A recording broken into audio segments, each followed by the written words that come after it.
Hello there, everybody in YouTube land. How are we all doing today? I am obviously the common sense guy, or as more people know me now, as Jason.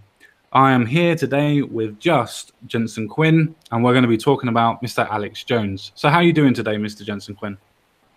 I'm doing okay. I told you my little issue with my computer, so again, apologies if it all goes horribly wrong. But otherwise, I'm good, mate. And you? Yeah, I'm not too bad. I mean, the story that we've actually chosen for tonight, I know a lot of people are thinking about doing it themselves, and all I can say is, I am first. That means I get first dibs on the stories. Fuck you. Sorry about that, Mad Dodge. You should go on earlier. What can you say? But no, The worm. I mean, there's so many obvious little comments we could make to that. yep, Ali Bird gets the worm and so on and so forth. Though I would just like to say that the whole idea of Alex Jones and free speech, and first of all, yes, Sharati, that he has two channels. Alex Jones himself is using Infowars, and Infowars itself has been struck off and censored. Not just Alex Jones, it's been Infowars. Alex Jones also has a documentaries channel where he's live on. But with that being said, Infowars itself has been absolutely censored and cut off on 3 different platforms. We'll get into that anyway. I've got the story in front of me in a minute, and we'll just quickly go through it so we can all get the premise of what's going on. But I just wanted to point out to people that this is a case of actual free speech. I just wanted to lay everything out. The thing is with Infowars, that yes, that they can be controversial, and yes, they can produce fake news. Now, I'm not trying to say that everything they've done and ever have done is fake news. I'm never, ever going to say that. But at the same time, some of the things that they have produced in the past have been questionable. Does that mean, though, that they should be censored for free speech? My opinion, no. But we'll get into that very, very soon. I mean, do you have anything else to add on to that at this moment in time, Benson? To be honest, you put it pretty good. If they think it's reasonable to get rid of Alex Jones, they need to get rid of a whole lot of people on both sides. On all sides. On all sides. I'm using Donald Trump. On all sides. No, that's the thing. That would be the right thing to do. Just because he was hit first doesn't mean anything if other people are hit soon. Well, that's what we'll get into very, very soon. The fact that it's not just the fact that it's Alex Jones, it's the implications that if you don't fight things now, it can be a case of this can affect everybody in the future. If they are getting away with being able to physically censor somebody now, it's a case of that censorship could then transmute itself to you. Oh. And that's the problem. That we've already seen the laws that are supposed to be passed off into Europe, Article 13, so to speak, where they were going to be able to have a link tax. So if you were going to link to a particular story and things like that, you wouldn't be able to. You now got this other bits and pieces that are now coming through from our government, our own government, telling us that they're going to try and censor what news is put on Facebook and Twitter and YouTube and things like that, because they don't want people competing with the mainstream media and peddling their fake news. Now, a lot of people don't peddle fake news. They just peddle news that is different to what the mainstream media do, because everybody has a bias. It's just that not everybody's bias is completely blinded by it. Yeah. I mean, I think this is a very, very interesting point, because I know where a lot of leftists would be coming from, to the point where they would say something along the lines of, yeah, but Alex Jones did Sandy Hook and things like that. Yeah, he did. He did do Sandy Hook. And I think that he was very, very misguided on going out and saying that with absolutely no evidence. And the evidence that he did have was kind of flimsy at best, and what he would have said as hearsay evidence for anything else. So I do know where a lot of leftists, using that in air quotes, would actually come out and actually say. But does that give him the right to be censored because of it? Does that mean his freedom of speech should be pushed and censored because he was giving wrong information, and definitely wrong information on that? I don't know. I don't think so. Well, and I'm quite feasibly wrong with this, but Google owns YouTube, yeah? Yes. Right. Google runs out of California, yeah? Yes. California is in America. We're good so far? At the minute, yes, I'm kind of following you. What about that whole First Amendment thing that they keep on moaning about? A company that is based inside the country means that company should, again, I could be wrong with this, but it should follow the rules of the country it's based in. Does this not seem right? It's not like a company is an embassy, or has someone not told me something? No, I actually kind of agree with you on that. I think it's still a case of freedom of the press is still freedom of the press, especially in its own country. The European Union have something similar to freedom of the press laws. They also have something similar to freedom of expression, which is our law. Obviously, freedom of speech is theirs. Yeah. So it would be a case of he's protected by law technically, but it depends on the law, the way that they're trying to frame it. I mean, let's get into the story so we can understand what the reasons are, rather than trying for me and you trying to give hearsay evidence, because that's what I was doing at the beginning, because I haven't read the story yet, because I wanted to leave it for a live reaction. Okay. So you've got Apple, YouTube, Facebook, and Spotify all took down podcasts and channels from the US conspiracy theorist Alex Jones, saying on Monday that InfoWars author had broken community standards. I would like to know what standards he actually broke, so I'm actually hoping they actually try and say something. Now, if they bring up something like Sandy Hook, yeah, okay, fair enough. That could be contributed as breaking community standards. But how long ago was that? How long ago was that? And for other stories that have been proven fake from Sky News and BBC that have been proven fake before, does that mean that they should be struck off and not being able to use these platforms as well? Yes, they should, if they're following any sort of reasonable way of doing it, though I feel kind of stupid suggesting that they're even vaguely doing anything reasonable. But, Yeah.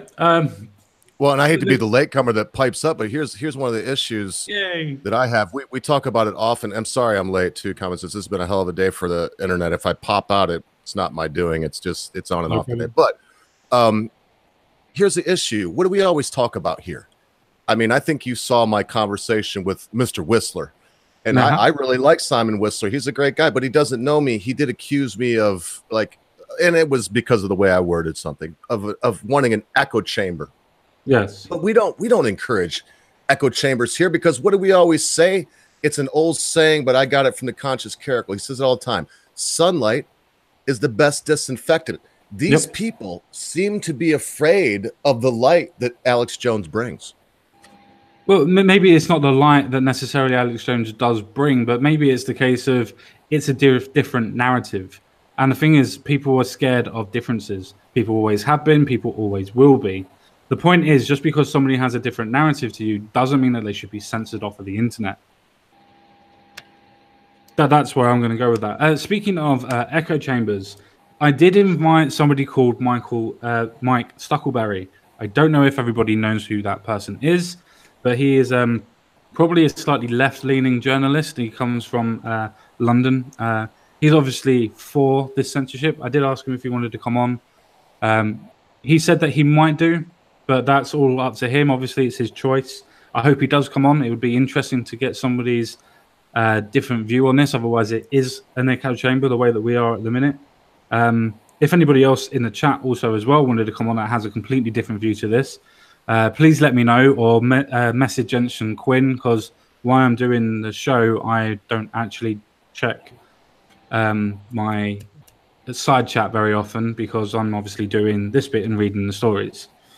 And it's hard for me. I can't even play devil's advocate on this, Common Sense. I can't, because what we're talking about here is expanding this insane idea of hate speech. Can we not see where that gets us? No, I completely agree. Right. I mean, even from this section here, the sweeping moves are broadcasted actions yet by internet companies that have suspended or removed some of the conspiracy-driven content. Since founding InfoWars in 1999, Jones has built a vast audience. Among the theories he has promoted is that September 11th, 2001 attacks on New York and Washington were staged by the government. Don't get me wrong. If they are conspiracy theories, they are conspiracy theories. But what's the harm in telling people what you think? Yeah. There is no harm in that free speech being spoken saying, I think the government did it. I think aliens did it. I think fucking fireflies from fucking space at the fucking end of Pluto did it. That's right. It's a theory. Why does it matter? Why can't they not have that as an actual point? Why is that censored now? Why does that need to be censored? It just adds more fuel to the fire for what Jones has already been saying. Yeah. Right, because if it wasn't true, I mean, I hate to go this route because it's like what the police always try to pull, and they say, well, if you got nothing to hide, let us search your car or whatever. And I don't want to, and I don't think I'm saying the exact same thing, but if they've got nothing to fear, if they know that there was no government interference with 9/11, all these things, the Sandy Hook, all of these things that we could bring up right down to the gay frogs. Well, why don't they just debunk it? Why do you have to ostracize and make him an anathema? You don't need to do all that. The only thing you need to do is let the truth stand. The truth will stand. And I think the problem they have is, as crazy as Alex is, and as much as he is wrong about things, he's correct more often. And he does bring a certain amount of, if not truth, if we don't want to have a consensus and call it truth, he brings a certain amount of critical thought to the conversation that we're sorely lacking in this modern age. No, I actually completely and utterly agree with that. I mean, even if Alex Jones got 98% of the stuff that he says wrong, the 2% that he does say that is right should go off. Just because he passes himself off as a news channel or a news organization, it's still mostly written as an opinion piece based with some facts and some citations. Isn't that what news is basically anyway? The fact that you get some facts in front of you and you put your own digest towards it? Yeah. As long as you don't put your ideology, that's the difference. But that's the thing, though. I don't even care if people put their ideologies towards it, because it's exactly the same as what Ogre said. If somebody wants to tell me from Vox News that every white person that phones the police on a black person that's robbing somebody is racist, then I'm still going to phone the police if somebody is robbing someone. Yes. Yeah. Yeah, but I would say this. So here we go. Here's a little controversy. I think that I do agree more with Quinn here, common sense, because I don't believe that the news, let's call a spade in this case. Alex Jones is not the news.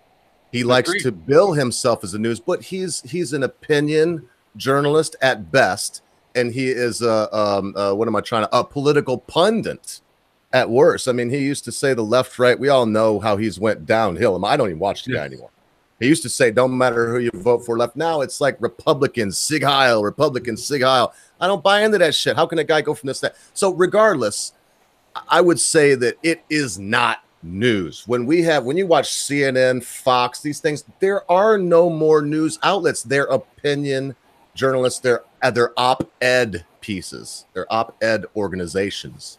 Yeah, I have to kind of agree with that, but it's exactly as what you've already alluded to. Even if it's a case of him being a political and social commentator,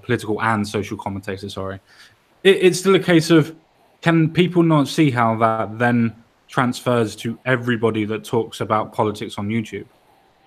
It's just that he's the biggest one. Yeah, okay, so what? He may come out with some ridiculous stories and some absolute ridiculous points, but doesn't mean that, as Ogre said before, doesn't mean that he's wrong on everything. Yeah. Which still goes to the point of, even if he is wrong on everything, as Ogre's already said as well, I don't watch him anymore because he's gone downhill.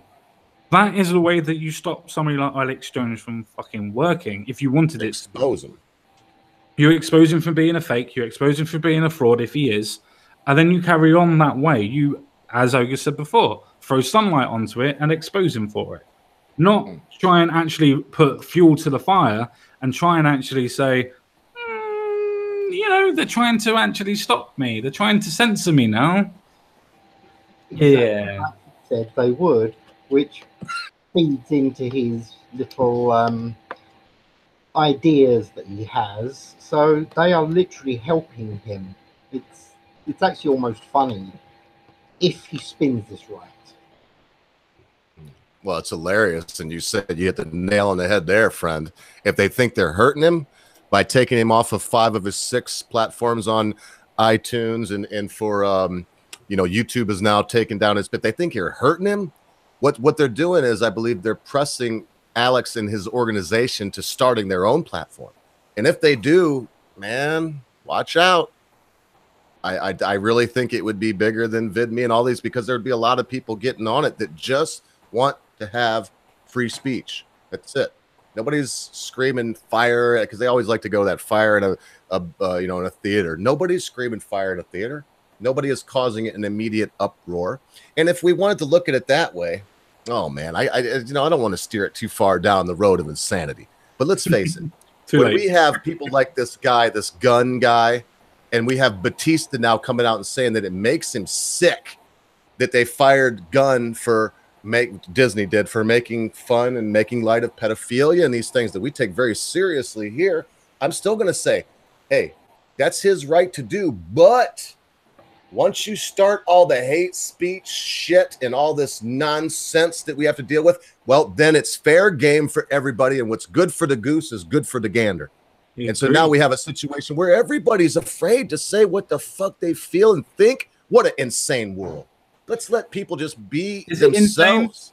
Is it insane, or let's go down an Alex Jones route on this little aspect of things? Is it a case of, isn't that what they want? The fact that if everybody is scared of talking, if everybody is scared of voicing their opinion and being able to go against mainstream media and the mainstream in general, does that not mean that the mainstream media then wins its pedestal back? That it is, it is the actual highest and mighty, and gives you the right news at all the time, even though it's been proven not to. A lot of people always forget that Project Veritas did that exposure on CNN when it comes to the Russian story. That's right. Nothing burger. Exactly. We're doing it for ratings, I believe that the actual point was. Yes. Mm-hmm. And people always forget that. And then they say that, oh no, CNN come out and said, oh no, they misspoke, or they did whatever they do to get rid of it. I don't even care what they did. But the point is, people forget that and then just completely and utterly gloss their eyes over and don't realize what's going on and what's not going on. I'm not saying that the media is lying to us at all the times in the world, but do you not think that they're misguiding you? That they're not necessarily leading you to the path that you want to go, but to the path that they want you to go? Manipulation. Very much so. Very much so. You got an opinion on that though, Quinn? Is that what they want? Is this what they want? Is there a cabal forcing this issue? Here's the funny thing. This is going to sound really strange. People can think I'm crazy on this one. But this is actually a situation where both sides can win. So they've come in with we're silencing him, ha ha ha, we've got what we want. He's now got all of the attention put on his other channels and other ways to get his point across, so he wins. It's actually only us, the consumer, that are actually being damaged from this, really. Because, like I say, the other two sides win. They actually get what they want. I partially agree with you on that. The reason why I partially agree with you on that is because they get what they think they want. Both of them get what they think that they want. The thing is, the left are putting out the idea of being able to put censorship in and being able to censor people that they disagree with. What happens when they do actually get a fascist that is in charge, or a Nazi that is in charge, for instance? They can then use their laws and that law to then censor mainstream media. It's the same process. It's just a case of reversing it to a different ideology. It's not hard to reverse engineer something when it's already put in place. The same thing with the right, though. The right are now looking at this and claiming all free speech and everything else like that. But depends on how far right that you go. Most of them would want to censor them anyway. So they would still use it as censorship. So it's what they think they want, but the actual point is that all that censorship does is forces people to go underground or to use different platforms. Yep. You will still get people going to watch them and listen to them. It just means that you can't watch them, you can't understand what they're saying, and their arguments are then lost. Yeah. Well, and we put them in a position to become monolithic. I mean, look what happened when we, and what I mean by we as society, we here may not have participated in this in any way, but look what happens when we as society drive the weaponized autistic underground. We come up with Poll and 4chan. And let's face it, I don't care how cool or tough you are, you don't want to fuck with them people. No. And that's what we're basically going to force another sect of society that, once again, we're talking, listen, boys, we're not talking about normal people here as a rule. We're talking about preppers. We're talking, and look, they can prep, they can have weapons in all the ammunition they want. I'm not against that in this country. But do we really want to kick that hornet's nest and give them more power, as you're saying, comments? Do we really want to do that? I would say no. No, but that's the point, though, isn't it? If you do kick the hornet's nest, as in trying to get rid of Alex Jones, and then Alex Jones can then say, well, look what they're doing. They're taking away my freedom of speech. I told you that's what they were going to do. And all it's doing is playing into everything that he's ever said.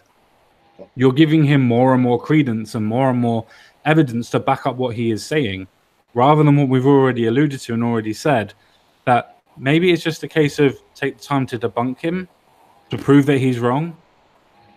You know what's funny? Today is an auspicious day in many ways. Today would be JonBenet Ramsey's 26th birthday. I'm sure y'all know who she was. Today is also the anniversary of the United States of America nuking Nagasaki and melting 150,000 people on impact. And so, you know, when we put things in perspective, what do we want to focus on? Right now, this is going for at least next 3 or 4 years, because of the power that we're talking about that now has been handed right to an insane genius, Alex Jones. Yes, I call him a genius and insane. We're going to be talking about this 4 or 5 years from now. He's going to make sure that it's on Drudge. Drudge will be putting it on. It's the anniversary 8/6 when he was 86th and all this stuff. We should be thinking about how to make the world a better place, where we don't decide to turn 150,000 of our fellow human beings into instant ash. Yes. You know, and it's nobody knows, nobody cares about that. And Alex Jones, in the end, wins, and we lose. Yeah, no, I'd actually agree with that. I would still say that nobody really wins in the long run, because even Alex Jones himself is not going to win in the long run, because all he's going to do is have a bumper crowd for the moment and then lose his crowd when people realize, or people think, should I say, that he's not particularly great at what he does. Now, fair enough, other people would say that he is, but that's personal preference. That's the reason why he only has 2.5 million subscribers. Just because some people like him and some people don't, that's up to them. That's their choice. But most people, they wouldn't even give the idea of Alex Jones and most of the stuff that he does on his news channel, I use that loosely, as any sort of credence. But the reason why he should still be allowed to do what he does is because he's allowed to say and think what he wants to do and say. As long as it doesn't physically hurt or kill anybody, he can do what the fuck he likes and say what the fuck he likes. It's that simple.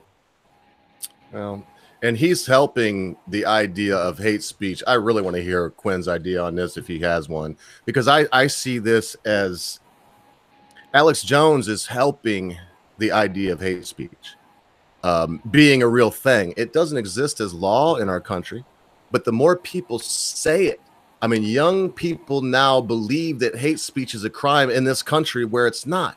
And I honestly think that what he's doing right now is not making it so hate speech won't end up becoming something that's illegal here. I think he's hurting us with this. I believe it's detrimental to speech. I would say that there's probably some truth to that. The fact that he's going to be fighting that aspect, and if he does fight it, then there's a legal case that may be brought forward. And if it's a case that then sets a precedent, it then comes to a point of, well, maybe we should change the constitution then, because it's already been set as a precedent. I've been waiting for someone to make and that absolutely scares me. That absolutely fucking scares me on that point. If you can think that you can change any sort of form of constitution or any sort of form of idea on freedom of speech or freedom of expression, that scares me to hell. I don't really care if people want to do hate preaching. I don't care if people want to give you false information on news. I don't care if somebody wants to give you proper information on news, or if somebody wants to say that everybody should be fluffy and pink and have rainbows in their hair. I don't care what any of those spectrum of people want to say, but I support their fucking right to say it.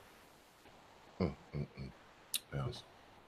I think that's where a lot of people are going wrong with this. That's the reason why I hoped Mr. Mike Stuckleberry would have come on today, because he has a different opinion to where he thinks this is a good idea. And I don't honestly want to actually know why he thinks it's a good idea, not to challenge him on it, but to actually find out why he thinks that and why he thinks that it's a good thing to shut down Alex Jones. As I alluded to before, I presume it's stuff to do with Sandy Hook and the conspiracy theories and things like that, which is fine. I can understand the point on that bit. But why is it saying lies, for instance, that sometimes can be proven as lies, sometimes can be proven as lies? Why is it a case that you should stop him and censor him? Because then all you're doing, as we've already said, is giving him credence and giving his story more credibility. All you're doing is feeding the fucking fire. Yeah, turning him into 4chan. Yeah. You know, you're I can't stress that enough. When the dark web was created, which as far as I know was in the late 90s, early 2000s, in other words, right when the internet started, it was because there was a huge contingency of people being told that this new wild, wild west would be regulated and they wouldn't be able to do anything about it. Well, I guess they showed them what they could do about it. Because as I said now, the last person, ask Shia LaBeouf, ask anybody, ask these assholes that go around and falsely accuse people of rape. Ask rapists that get away with it. I mean, Anonymous does a lot of great things here in our country. They really do. They wouldn't have that power to do the good and bad that they do if it wasn't for what we're speaking of. Don't we all realize that if you have a young child and you don't want them to do something, the worst thing you can do is say, don't do that because dad said so. And that's it.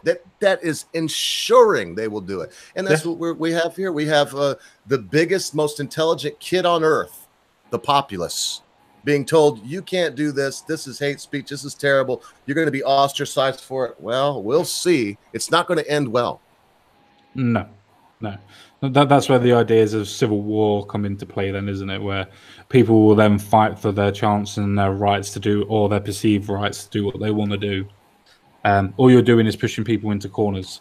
And the thing is with pushing people into corners, or any animal, is the animal is most dangerous when it's cornered, because it has nowhere to go apart from through you. So be prepared. The thing is, it's a case with Alex Jones that you're giving him fuel for the fire. He will use this so much for his ideologies, so much for his stories. And as you said, it will be anniversary after anniversary as well. Oh, yeah. Every time this year for the next 10 years, or however long he does it for, oh, do you remember when I got censored and I had to go to another channel and, oh, I told you the government was after me. The government shields are trying to get me. It's just like, whether it is or it isn't, it doesn't matter at that point. He's got proof to a story. And whether you want to admit that it's proof or not, people will see it as proof. Whether they're right or wrong, that's the power of negation. No. Negation is what I want to say, but censorship and prohibition. No, I was going to say when you suggest, but it's another word for suggest. Intimate? No, it begins with an S, believe it or not. It doesn't. Suggestion is the only thing I can think of. Got suggested by head. We'll come to it. It doesn't matter. Well, it does. I think you and I are a lot alike that way. When I can't think of a word, I start to get like a funny feeling in the back, taste in the back of my mouth. I don't know if you, I mean, I hate it. You just want to know what it is, don't you? Yeah, I can. I know it. People say tip of my tongue. I can taste it sometimes. I can just taste knowledge. Well, I don't hope any ill will for Alex Jones. And it looks like you got something else too. You're gonna lay down on us, and I'm ready for it whenever you are, of course, too. But here's the problem I have. I want to say it one more time if we're going to close this out. Listen, let's all look back. I have been following Alex Jones since around 2008 when someone gave me a CD that with the title Endgame. And I watched this and I was just amazed that there was somebody out there preaching this right-left paradigm, this idea of the Hegelian dialectic being, perpetrated on the people so that the folks in power could get what they want. And then hearing him once over and over again explaining the right-left paradigm where it doesn't matter. You vote for the right, you vote for the left, doesn't matter. And it's not changed, folks. Don't let Trump lull you to sleep and make you believe that. That's what Alex is doing right now. I don't want him shut down for hate speech. I want him to admit that he has sold out, that this is not the Alex Jones we once knew. And anyone that's been following him for a decade, as I have, could never argue that.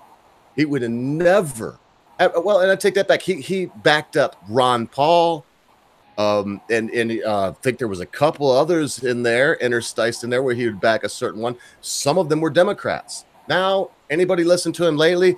Oh, you got to vote Republican. We can't let them Democrats in there. Blah, blah, blah. Sounds like a freaking RNC National Convention Committee speech. How you doing, Memes? What's going on, guys? How we doing? How you doing, Memes? I just I heard that basically nobody really wanted to play devil's advocate. Personally, I don't want to play devil's advocate either. But in this instance, I've noticed something that may be a connection, because over this past weekend, there were a number of protests. You had, what was it, the anniversary of, what was it, the Unite the Right rally in Charlottesville, which you got a bunch of folks getting together. And let's just face it, man, what do most folks remember? They remember Heather Heyer dying. Yeah, got ran over. One American killed another American. And that's not good, man. So I feel like a lot of this stuff, they saw stuff there. As far as I know, there were no major injuries. There may have been a few scuffles and everything. I watched some of Tim Pool's little live stream over there from when he was out in, where was it, Portland, I believe. And when he was down there, pretty much any time things seemed to escalate, he actually said that YouTube would cut his feed in case, because they didn't want to cover anything horrific there. I mean, maybe it was his battery dying, but that is what he had said at one point during the stream. And just as somebody that went to an actual rally, I mean, it happened to be one of the worst days of the year. It was kind of hailing. There were tree branches down, but there were still 60 folks that showed up in Concord, Massachusetts to honor the First Amendment, and it covered a very broad spectrum as well. There was at least one actual National Socialist there. I found out after the fact by watching some of the stuff. A couple other folks. I think a lot of it is, once you get enough folks together, there are going to be folks there that are just itching for a fight. And if you antagonize somebody enough, I mean, we used to have back in the day, what do they call it? Fighting words. And this is something that I've noticed from more of some leftish folks and more of some rightish folks as well. I've heard the same argument used. It's like, well, those are fighting words. And when you have two seemingly polar opposite sides agreeing with something like that tells me it's like, okay, what's going on? There's escalations. And what I think is, to be fair, it's like YouTube at one point, didn't Alex Jones's channel, at least one of them, had 4 community guideline strikes in a 24-hour period. Technically, if you have 3, you should be immediately removed. Because as we know, our friend Styx, he covered earlier in the day, technically they should have been brought down, but they weren't. It's like, okay, hey, good for YouTube. They're not necessarily fully believing this if it's not true, but if it is true, then you should play by the rules. It shouldn't matter if it's Alex Jones, CBS, ABC, MSNBC, CNN. If those are the rules of the game, we should follow the rules of the game. However, what I would say is there is a difference between lightly grazing and riding the third rail versus whizzing on the electric fence.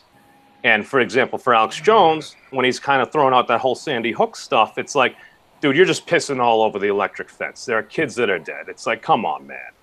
But what I would say is, that footage a lot. I got to stand up to I saw a clip, man. I saw a clip. honestly, I don't even want to really, dude. I remember when that came on. At the let's gym not go there. In fact, this is wrong common sense. I'm not going to go down that road either. I don't think this is the right place. But you said the key thing too. I'm sorry I interrupted you, but you said the key thing. There's children involved, so it's best to just not mess with it.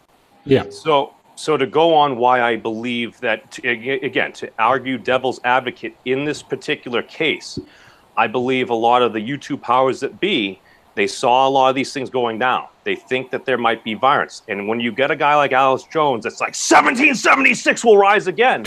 They could see that as a form of incitement.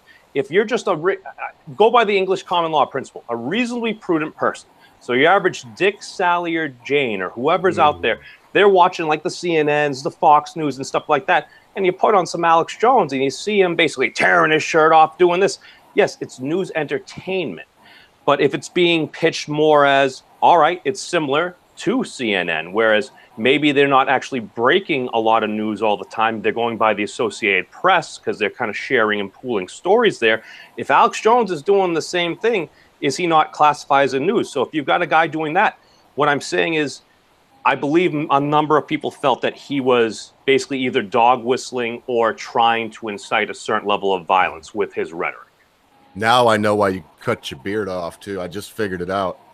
Mrs. Ogre would be done on the phone in a minute. I think she's going to come out and mock you because she loved your beard. God. But Alex Jones, I just noticed, grew a beard. Now I know why you shaved your beard off. Wait, what? Now I know why you shaved your beard. Yeah. Huh? It had nothing to do with the misses at all. No, I think you didn't. Would you shave it off because Alex grew one? That's what I was guessing. Oh, dude, it's hot outside. Well, real men don't let that bother. I just wanted to actually go on to the point of you actually saying it. Isn't it a point that a court of law has to prove the fact that he is actually inciting for it to be classified as incitement, not public opinion? Classify him as insane. It basically kind of goes to the whole yelling fire in a crowded theater. No, I understand. But you have a trial to prove that you were inciting. You can be arrested for it, but for you to serve time, you have to, as far as I'm aware, have to go for a trial to prove that you were inciting. Correct. And what they would say is he had broken the community guidelines. Basically, he may not have been initially pushing it, but they felt that his rhetoric and his material was basically pushing that line, thereby violating their guidelines, which does bring up the question is, okay, so is YouTube a private company that can do whatever it wants, or at this point does it have enough market share that's more or less a monopoly, and thereby it is more along the lines of a public utility? So this is something that I feel like, here's what I kind of think is going to happen. Alex Jones has already had some different lawsuits and stuff like that. I mean, at this point, okay, we have questions. We're unsure. We're in a gray area. All right, somebody, let's face it, there are a lot of lawyers in the United States. My dad practiced law for 50 years, and he says there's too many lawyers. That's just a quote from him. But what I take away from this is basically, if he were to file a lawsuit, it will go through the court system, and then you'll end up having different rulings. You'll get appealed. You'll have different. So they will, at least we're discussing this, as far as I know, at least since last year. I don't think another individual has died. People have been getting attacked and stuff. You even look at Jeremy the Quartering and stuff. He's over at Gen Con. He's getting like sucker punched by a dude. It's like, hey, are you Jeremy? Yeah. Dude picks him up by a teeth, just starts pounding him and stuff. It's like, dude, that's not fucking cool. It's like, what happened to like back in the day where it's like, I remember growing up, it's like, at least to me, it appeared, being in a very liberal state, that the Democrats were the good guys. The left were the folks that were looking out for people and stuff. And the right were more, all right, no, we need to take care of business. So it's like, you have that left-right paradigm. So it's like, dude, it's yin and yang. You need to balance each other out so you can reach that just sweet point of Tao. Yeah, but that still doesn't explain the ideas of incitement. The actual point that he was actually done was for hate speech, of what he would actually talk about immigrants and Muslims and other people and other things like that. That was the reasons why he broke community guidelines. It wasn't for incitement. I mean, did he do that? Hate speech. A lot of people talk about immigrants. You could classify Sargon for our country as being Islamophobic. You can classify somebody telling a joke about a Nazi pug as being anti-Semitic.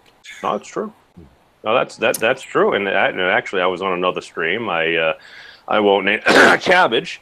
was slightly offended by something that I believe MD or another member of a panel. I remember they were streaming.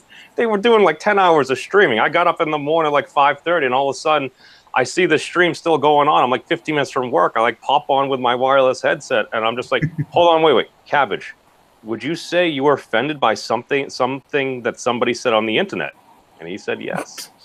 You've got me that way too. When you put it that way, you said that to me once. I'll never forget it. I don't remember what it was about, but you were like, "Are you telling me, Ogre, that you're offended by something that somebody said on it?" And I was like, I was about ready to answer, "Why, fuck yeah, I am." And I was like, "Oh." Well, no. Well, that's the thing, dude. We're human beings. We're passionate creatures. We get caught up in ourselves. And this is what I've taken, because I about 8 hours into Maps of Meaning, I've listened to probably about 4 or 5 hours of that previously, but just hearing it again, and along with Professor Peterson's lecture that was posted from Iceland from like a week ago, it's starting to make a lot more sense, because basically when you're exposed to certain things, your neural pathways, all like your different neurons, your receptors, it starts marking paths when certain things happen, because it's was it the orientating reflex. So basically, if you have a new stimuli that appears, basically all of a sudden it's like, all right, you go into a state of chaos. You don't know how to respond. But over the course of about 10 to 15 of those exact same stimulus coming in, a pathway is created to the point where it's not necessarily going to throw you in that state of chaos. However, if something slightly changes and it's still a newer experience, you'll go back into that zone of chaos. So a lot of folks see Alex Jones, and it's like, all right, if you haven't heard a lot of these different arguments or perspectives for a period of time, you're in all types of chaos and you're going crazy. And that elicits very emotional responses. So when Professor Peterson says we need a very low resolution narrative, a lot of folks are like, all right, yeah, let's do 480p. It's like, no, screw that shit. Let's go full block 144. Let's just boil it down to the very most basic things that a lot of folks will agree on. No, I completely not agree with that. But the thing is, what you said at the beginning, Memes, was that, you're saying that somebody was offended by something that somebody said on the internet. Yeah, but the only problem is that this time it was Apple, Facebook, and YouTube, and they censored him for it. Well, the sheer fact that they weren't putting him on like the Apple Play Store, as far as I know, and I think maybe no, they censored him from it. Oh, he was on there. Deleted his videos and deleted his podcast because of it.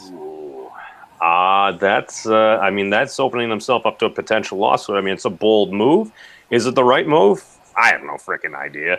But it is the restricting of someone's speech. But it's the same thing as on Facebook, and it's the same thing as what happens on YouTube. If you get censored on Facebook, all your videos are gone. Nobody can watch them. Nobody can see them. Nobody can see your page. Same thing as when it goes on to YouTube. Nobody can see your videos. Nobody can see your page. Those are being censored because somebody was offended by somebody that something said on the internet. So again, they would go back to, well, these are a violation of our guidelines, which if you actually read them anytime, like many contracts and stuff, they're worded very loosely to give whoever is presenting the contract to another person basically the benefit of a doubt and a lot of judicial oversight. So as long as they're acting benevolent, I mean, most folks usually don't have a problem. If the question is, when is it malevolent? And there seems to be an area of disagreement now. Agreed. No, I completely not agree with you. The point that I was trying to make was that if you're offended by what somebody says on the internet, does that give the actual private company the right to be able to censor them? Because of the contract that's already put into place, remember. Not just because they want to not give you a platform. You already signed up to a contract, so you're already using the platform. That's a great question. I have no idea. Fair enough. I would say that wouldn't they be in breach of their contract if they just decided to terminate the terms of services or terms of service because of a disagreement that they have on ideology?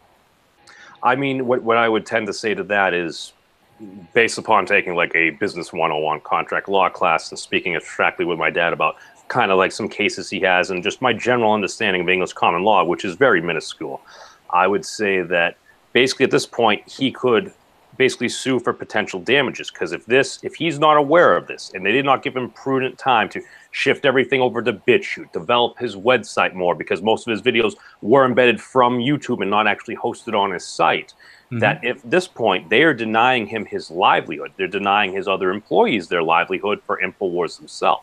So what ends up happening at this point is he could sue for damages. He could also say this was done maliciously, thereby opening it up to punitive damages. So whatever he loses, as well as potentially the cost of the trial itself, he could recoup up to threefold, as far as I know from just general things. And I think it wouldn't surprise me if in the next couple of days we either see a lawsuit filed or maybe his channel will be reinstated. But it's like you said, it started with one domino. I think it was Facebook, perhaps, or even like the Apple Store, like one of those guys. As soon as one big company does it, because a lot of them, they're like, oh, I don't want to get sued, so they stay away. But as soon as they see someone justify it, they see somebody that's within basically their realm, their market, they say something. All right, they take action. So the others, that's why you see it bum, bum, bum, bum. So all of a sudden, it's like we're trying to negate this dude from existence. I mean, again, the argument is he's literally starting and perhaps promoting violence. There's an argument there for that. Well, he definitely wasn't promoting violence. He hasn't. I don't think I've ever heard him promote violence. He does say that if they do try to take our guns, we will rise again and so forth. But well, I mean, isn't that premises that with? But he premises that with an if first. It's not called a violence. No. You get that's true there, but it's just if that. And I really haven't watched a lot of InfoWars and stuff. I mean, like, let's face it. If you're watching it, and with all due respect to our NASCAR crowd and communities and stuff, it's like there are a lot of folks that don't watch NASCAR to see people take left turns all day. They're looking for some chaos. They're looking for someone cutting somebody off or something terrible happened. But here's the thing: people still died. Dale Earnhardt died on the last lap of the Daytona 500. I remember when that happened, man. It's just life is precious. So what I would tend to say here is, okay, he says, if they try to take our guns. And then all of a sudden, I haven't been really watching it recently, you're having this controversy with like the ghost guns, the plastic, like 3D printed guns. So at that point, would that have reached that particular threshold? And if he's still on saying things, I'm just saying I think there's an argument there. I mean, I tend to honor the First Amendment, but it's like you said, if nobody really wants to argue devil's advocate, I feel no matter how crummy a person is or what they've done, at least according to our Constitution, they deserve some form of representation. I completely and utterly agree with you. I mean, with the argument of the 3D guns, I don't really think that he would classify that as ammunition. But if he does, he does, and that's his opinion and his right to do it. I would never presume to speak for Mr. Alex Jones. But at the same time, I don't think that that's really what the point is. Even if it was a case of that instance, I still think it's a case that he has the freedom of speech to be able to say that, and he has the freedom of speech to say that on any internet platform that he's already agreed and contract with, which we all sign on when we sign up for YouTube. Some of us sign a contract when we sign up for Apple and things like that. Facebook is a little bit different, but we always sign up for the terms and conditions. Well, we know everybody reads the whole 58 to now probably about 102 pages of the. I know, I agree, but I agree, Memes. But what I was referring to was, even if you read it or not, you still sign it, which means that it's still applicable for both sides. Which means that if they want to say that they're breaking terms of services because what they classify as hate speech. Tell me what you classify as hate speech, and I'll tell you what I classify as hate speech, and see if we meet in the middle. I guarantee that me and you would not classify the same as hate speech. Well, and actually, you bring up a very good point there, CSG, is when you look at most any either employment or basically terms of service contract, typically there's something in contract law, it's called an unconscionable contract. And what that means is the contract is so one-sided that it's completely fair to one individual on it. So what often will happen during, if a judge or a jury is ruling on it, basically they'll look at it, and what they'll typically do is they try not to throw out the entire contract, because it's in the Constitution, you have the right to contract with other folks. That's how we've built a lot of our country. Agreed. However, if there is something that is completely overbearing, and that is what they're citing, very often what the judge or the jury may do is they may strike down that very specific portion to kind of try to keep the contract as a whole together. So I think that might be something that if Mr. Jones decides to elicit litigation, that we may see. No, I completely and utterly agree with you. We're definitely allowed to have the contracts, and if a person doesn't read the contract and it's stacked against them, then that's their fault for not reading the fucking contract and signing it. But my point still remains that if it's a case that that contract classifies what hate speech is, if you speak to 100 people, I guarantee you'll get 100 different clarifications of what hate speech is. Who gets to determine what hate speech is for them to disavow the contract or to suspend him from the contract? Actually, the contract itself, if they've laid it out in the contract, and I did say if, I'm not expecting they would, if they had, and you signed and agreed to it, then technically your actions are actually breaking the contract, I think. Am I wrong? Say that one more time. I was fiddling with my camera. Thinking. Right. If you sign a contract with somebody, if they, and again, it's a ridiculous concept that they might have done it, but if they had actually put their definition of hate speech, even if it's only a basic definition, if you've signed that contract, can they or can they not actually claim that you were the one in breach of the contract, not them? Of course they can. That's what I thought. That's what I've signed it. Well, yeah, there is, but they also have the definite. You can also go to court and you can actually say, where is in the dictionary the definition of hate speech? You've defined what you believe hate speech is, but everybody else's definition is completely different. There is a way around that loophole. I think in this case, though, if I'm understanding Lord Quinn, he means they have now written out what it is. In other words, they have 100 plus, as I'm looking in here, Ain't Jack says they have 100 plus terms of service agreements. So I think he's saying they have delineated what it is, not just ambiguous. And even if it was ambiguous, I'm still going to stand by saying, well, when you sign contracts, man, it's really tough. And that's why I think it sucks that to do everything online, you have to sign a contract.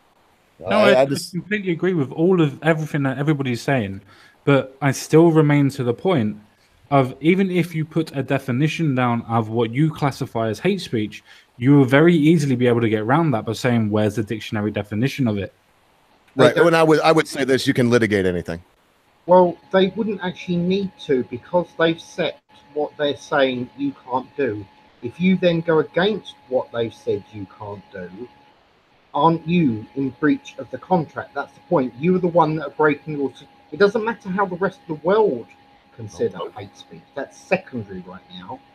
They have put a definition in, and you in some way have breached their definition. Therefore, they can basically lube you up and make you their bitch. No, I can see your points, and I do see all of your points. I really do.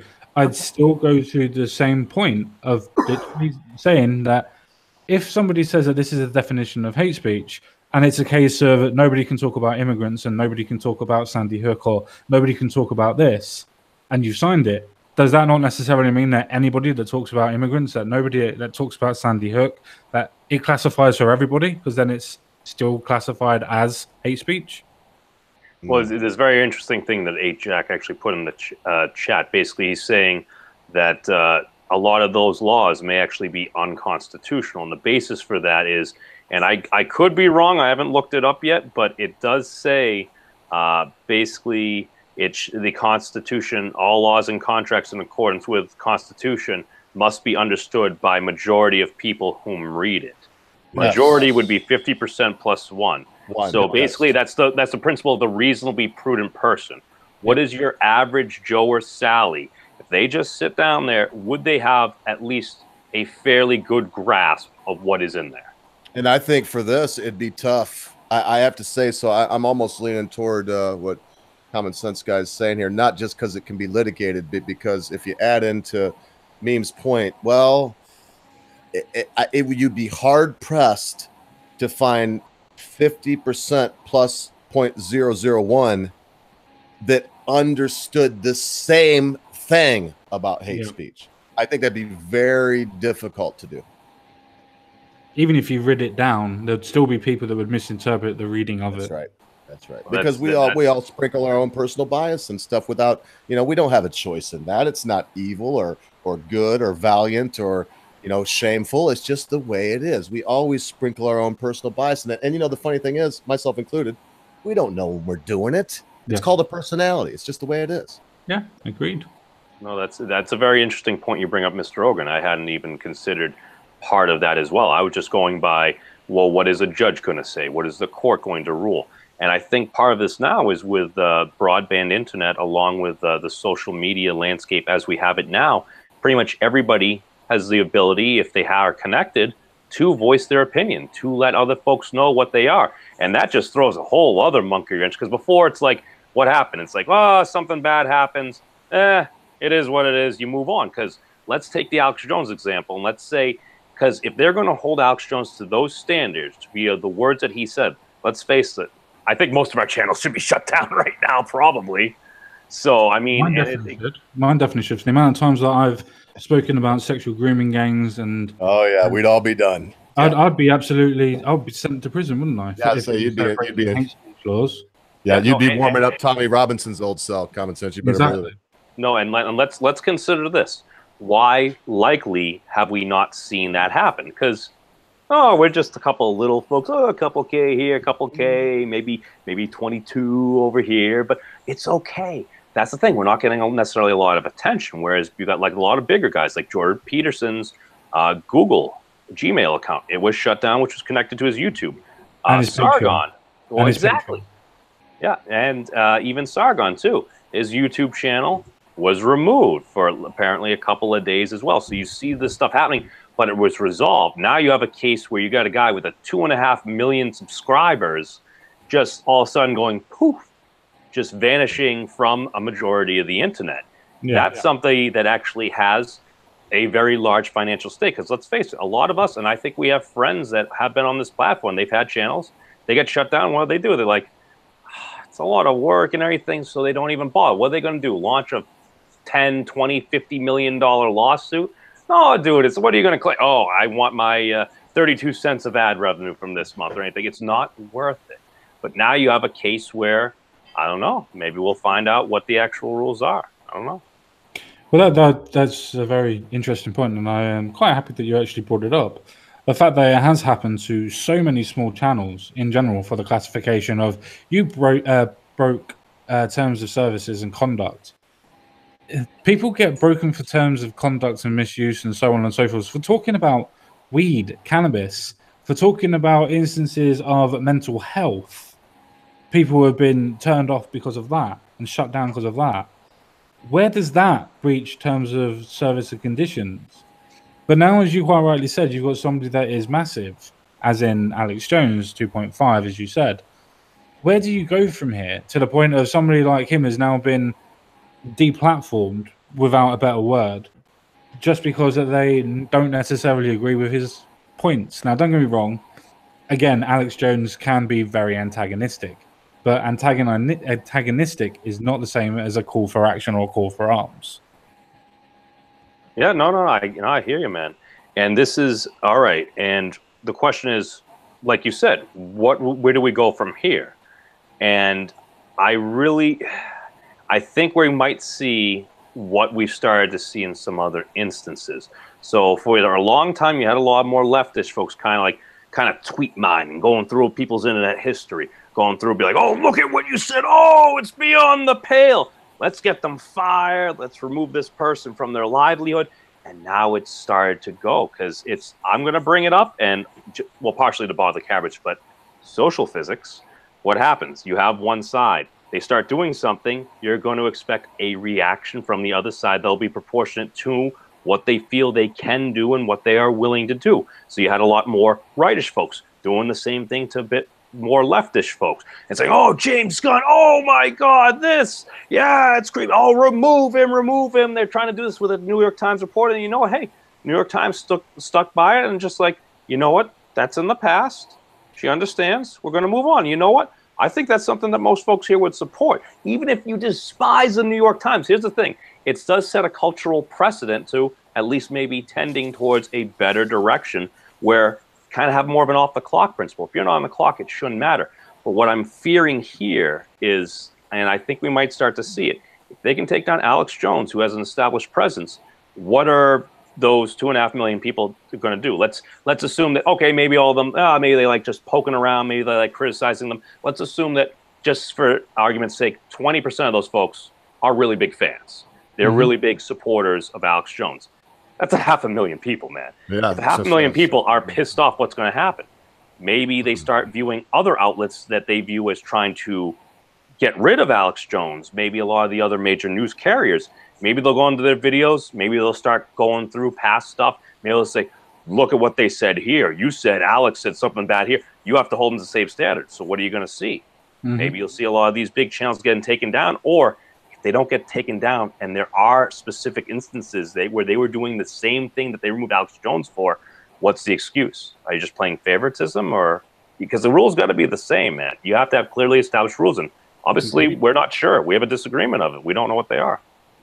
Well, they have a disagreement on it. It's a case of, for the rules that they're actually trying to spout for what Alex Jones has actually come off and said.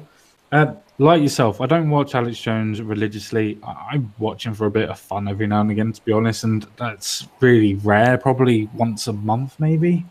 Yeah. That's if I can be bothered. But it's still, for me, a case of maybe I do like that on a certain occasion to watch it. Doesn't mean that I agree with everything that he says and everything.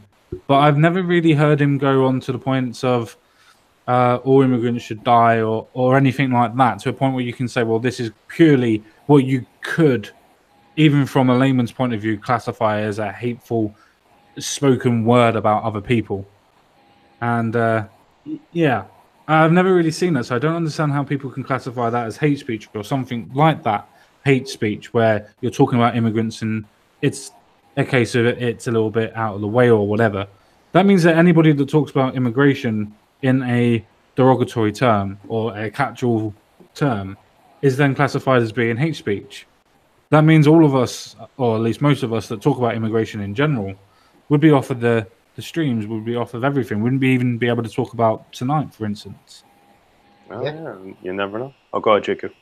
I was saying, yeah, he's right. I'm still, to be honest, this is where we're going to find out whether or not he was targeted, and this may be a targeting thing, or whether they actually intend to do it as a broad brush, and maybe if they get rid of a hard left, this could be spun to show that they are cleaning house and they're doing the right thing, i.e. YouTube wins, everyone else gets cut down until YouTube is happy with a certain medium. It just depends what their certain medium is. Well, in that case, it's been nice talking with you guys. Yeah, I'm fucked. I'm off. I mean, that's what it is. That's basically where they could easily take this. Simply put, I could do this, and I am no freaking expert at this stuff. Exactly.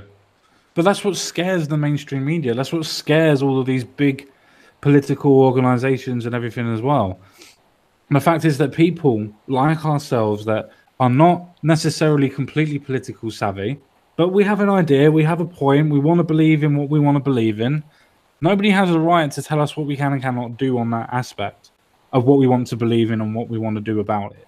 And now we've got platforms where we're allowed to speak and we're able to meet and greet so many thousands upon thousands of people at one time, if you're big enough, and be able to integrate and interact with those type of people to classify what you think should be going on and tell people's stories, which is more important. If the internet were as big as it is now, do we think that Rotherham would necessarily have happened as long as it did? Do we think Telford would have happened as long as it did if people were able to communicate what was going on without worry of censorship? Which is why they like to control communication. But I do use that as an extreme example because it can be used for the point of Tommy Robinson. If you look at what the Britisher did for his the week that was for Sunday, it was an amazing episode about Tommy Robinson and going through all the legal cases and everything. And as he said, he's quite partial in a particular direction, but even he was able to see that it was a case of a miscarriage of justice. Now, if it wasn't for all of the internet people that were able to point out all the factual errors that were going on, to be able to point out all the other different bits and pieces and raise awareness around the world, there wouldn't have been so much pressure. You wouldn't have had so many people that were literally rallying for him, that are foreign diplomats coming to London and rallying for him, because that's all because of the internet. If it didn't happen, if we didn't have a platform, that sort of stuff wouldn't have happened. That's the amazing point that it can do and can achieve. Yes. The blade of truth does cut deeply both ways. Exactly. Exactly. That's the reason why, even though I dislike Alex Jones and I dislike his platform and I dislike what he actually says, if I'm being all honest, I still don't think I should want to take the right away from him to be able to say it. It's up to him what he wants to do. It's up to him what he wants to say. And if he signed a contract, as he would have had done, to be able to do that on this type of platform, and just talking about immigration and talking about it in a kind of a derogatory way makes it a form of hate speech, then fuck, we're all done. We're all done for. Because even if you talk about your own race, as in white races, for instance, in a derogatory term, wouldn't you matter. could argue that as hate speech if you wanted to. That's right. Well, didn't that happen with Candace Owen the other day? Didn't she? Was she banned? Yes. Oh, Thank no, you. sorry. No, and I'm fine with it. No, I'm just chomping at the bit to say that, because it's not just Candace Owen. Think about Jesse Lee Peterson. Does anybody know who he is? And you think about, we could go on and on. We think about Tavish Smiley at times. It goes both ways a lot. But, I mean, my goodness, I can't honestly think of one black man. I'm trying to think of the cool thing to say, but I'm just going to say black man or woman that I enjoy listening to, because I listen to a lot. I'm talking about the ones I enjoy. Anthony Brian Logan. That wouldn't be. Yeah, and Brian Logan's another one, man. He would be in prison. He'd be in prison. Boy, that's a really smart guy, because he fired Zero Cool. No, I'm just teasing. He's smart for other reasons, but poor Zero. I just want to interject with one last point, and here's where I can end playing the devil's advocate here. You guys all remember when Steve Scalise and the Republican baseball team, they ended up getting basically attempted to be all gunned down. By that dude that basically just opened fire. He asked, who's playing? Is it Republican or Democrat? As soon as it was responded there were Republicans, the guy went over, just opens fire. I mean, thank God nobody perished. Steve Scalise was back in Congress within, I think, like 2 weeks. Like, it was crazy, man. Like, the man nearly completely bled out and everything. I don't want to stereotype. I don't want to judge. I don't know what's in another person's head nor heart. But I think a reasonably prudent person, if we were to go through his television history, we may find that there may be certain networks that he tuned into more than others. That's right. But with that being said, I bring up the case of Dr. Tillerson, because I remember back in the day watching Bill O'Reilly, and he would always say, Dr. Tiller, the baby killer. Dr. Tiller, the baby killer. Because this is a man whom provided late-term abortions, which there are a number of folks, they consider that murder. And he was killed. They murdered him, right? He was shot dead. Yeah, right in front of his in front of his congregation. He was at church. Sorry, yeah. Yeah, he was shot dead right in front of the congregation of his church. And again, I don't know what's in another person's head nor heart, but I tend to believe that if you were to go through the viewing history of that particular individual, you may have seen a bit more of the opposite side of the pole of what he was watching. I don't know this. It's pure speculation. But I mean, it seems to be the opposite end of essentially the same point. And I'll digress there. Yeah. It might be speculation, but it's true. Well, I'm going to quickly completely and utterly disagree on that point. Does that mean that with certain people that have been proven to be able to watch cartoons or play computer games, for instance, all they do is play... Hang on, let me finish. Yeah. If it comes to a point, as Memes is saying, that you watch a particular point and you're thinking of that ideology as true, or you do it the opposite way, then it works for computer games as well. If you can sit there all day and playing on computer games and shooting people and whatever, then surely that means that you're going to be a murderer. The logic does not weigh any expense to it. Yeah, but Memes, clarify. I don't think you were saying, that's all I was trying to pipe in to say. Were you saying that, Memes? Maybe you should clarify a little bit more. Yeah, no, to clarify there, that's just an observation I had.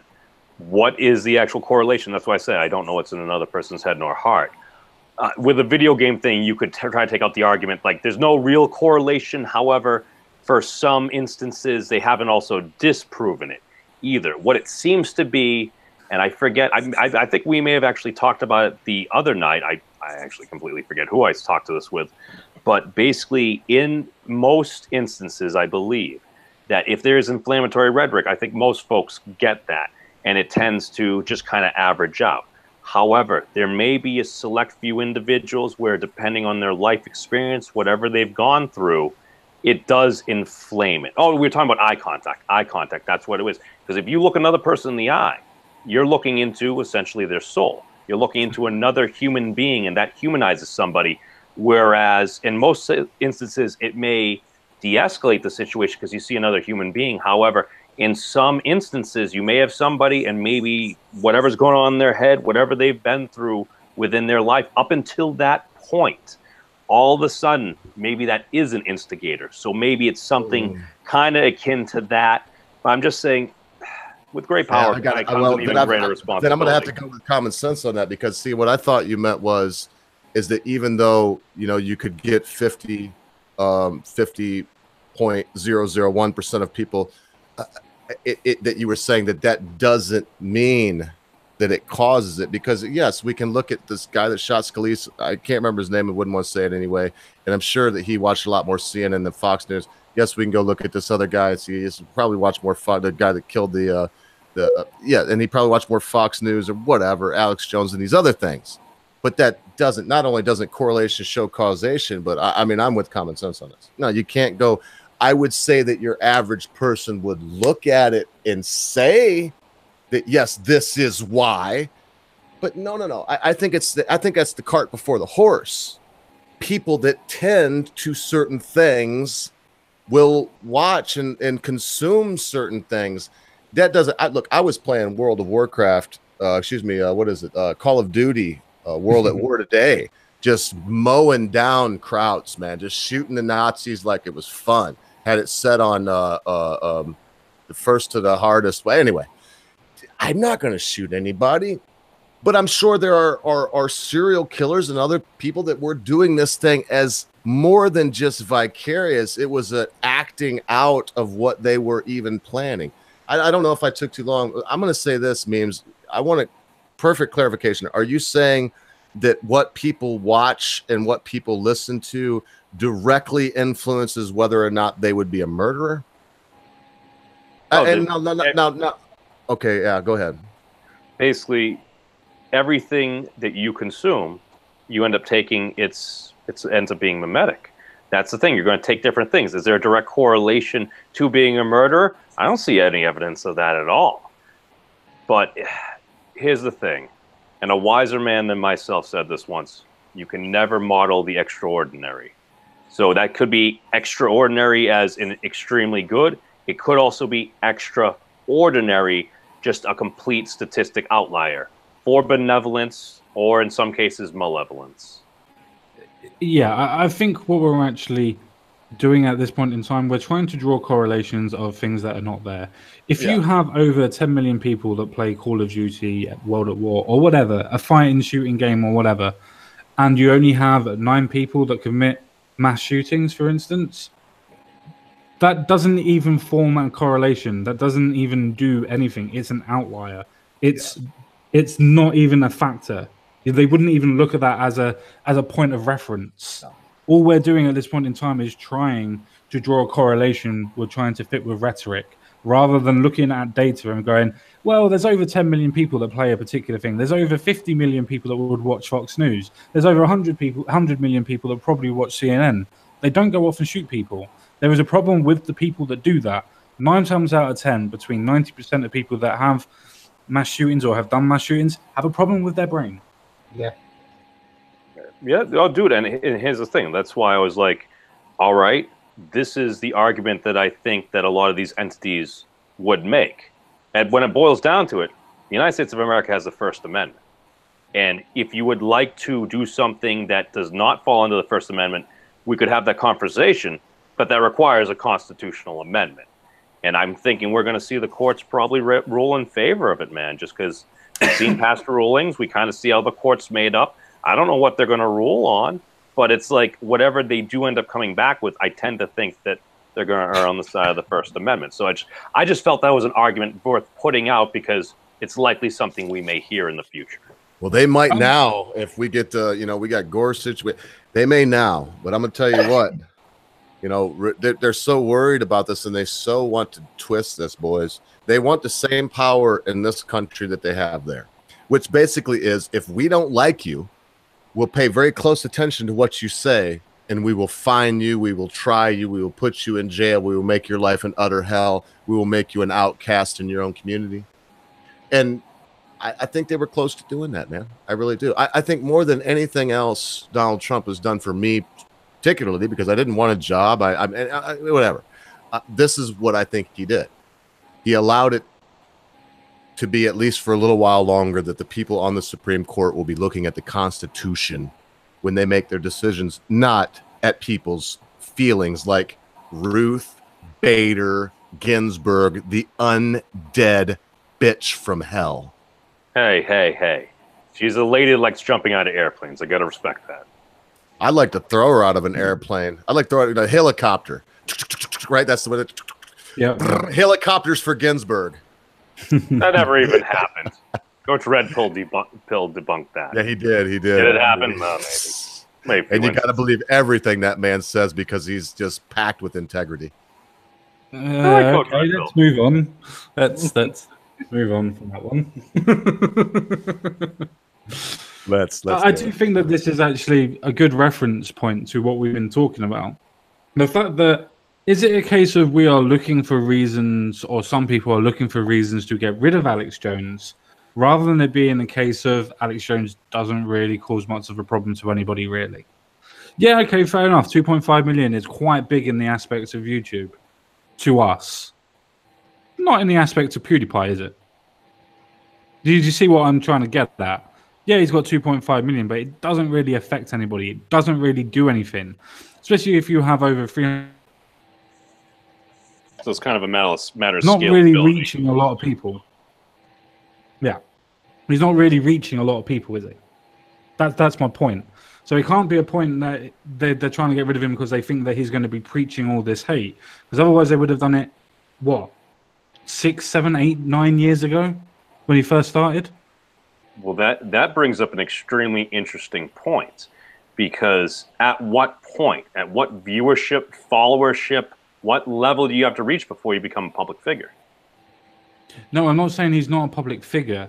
What I'm saying is the correlation of us thinking that his influence is what's causing him to be sacked off of all of these platforms, so to speak, is not mainly on our point. It is mainly probably because people look at it as a narrow view. Even if you look at it from the point of 65 million people that live in the UK, he's only got 2.5 million people. That is not even a point of being able to make a dent in any sort of form of democracy or republic at all. He's not going to make any influence whatsoever. I mean, I would tend to disagree on that, and the reason why I would say that is because basically that may be 2.5 million subscribers, but if you're watching someone similar, even if you're not subscribed, that may come up next. Maybe you click on it, because even before I really created like a real YouTube handle, I just searched stuff, folks. It's like, oh, I just type in Sargon of Akkad. I type in like the Britisher or the Ogre or something like that. I just put that in there. I go to it. Maybe I don't really even want to talk, because that's the thing. You'll see so many views on it. Like if you have a viral video with 100,000 views, you might have 20,000 likes, 5,000 comments, but that's still at least probably, just on average for argument's sake, because math is hard, that's about 75,000 folks that did not comment nor like, but they still viewed the video. Maybe they liked it. Maybe they didn't like it. Maybe they took something away. So that's why it's like that number is kind of like a seedling. It's kind of like a root system. What those roots are going to affect kind of work in different ways there. So it's, and again, that's not actually answering your question. That's not answering your question per se. No, I get your meaning. I do get your meaning. Before we carry on, I do actually get your meaning, and I understand where you're going. It's the root causes of things, and just because that you have a seed, it still needs to be able to hatch. But because that seed's already planted, it may take a couple of years, but that seed still comes and stems from that point. So I understand where you're going with it. But I do have a bigger problem to actually, for you to address, should I say. And that mainly is, yeah, okay, you had 75,000 people out of that 100,000 person video, so to speak, that watched it. They were so interested in that video that they didn't even want to comment or like on it. When they classify a view, how long did they view it for? It's a case of, oh, they watched it for 2-3 seconds. That counts as a view. doesn't necessarily mean that these people watched it. You're dealing in so many what ifs and maybes that you're not looking at the actual points. And the point is, he's allowed to say what he wants to say, just because it may or may not cause something. As in, he's not calling for action, he's not calling for arms or anything else like that. He's just changing people's opinions at best. And that's the point. People don't want him to change opinions or anything else like that. So they censor him because they are scared of the rhetoric that he uses. And that's the point. They're scared of the rhetoric. They're not scared of being able to debunk him or deplatform him. Because if they deplatform him, they stop him from talking, which means they don't have to deal with his issues. That's the point that we're talking about. The fact that he has been completely deplatformed because nobody wants to talk and debunk about his issues and his points. That's the biggest flaw here.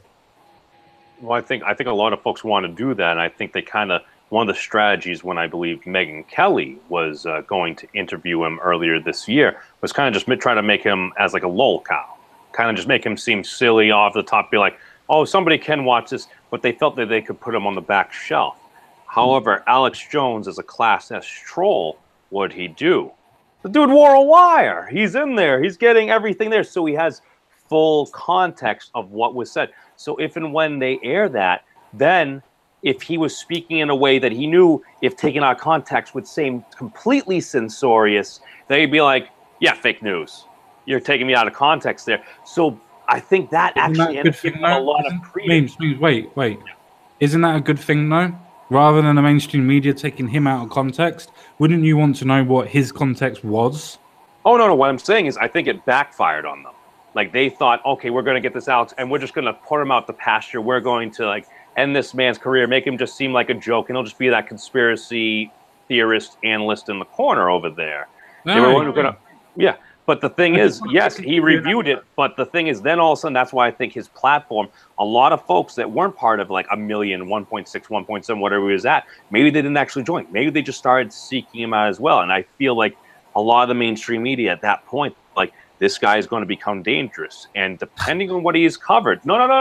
And I just let me finish this one point, man. Give me 20 seconds. I'm curious. I just laughed. I wasn't going to jump in. I laughed. I got you. So I'm sorry. I've been arguing with my brother Stats, and he is very. I'll get him on sometime. You think I can be like over the talk and top over people? He's pretty good with other folks, but when it's me, him, or mom, we're going at it. It's a Royal Rumble. But I digress. Basically, what he's been talking about over the ways, based upon some of my experience, very limited experience on the ground, like even during Tim Pool's podcast, they're saying, oh, Antifa's over there. So what happens when you keep on screaming Antifa, Antifa, Antifa?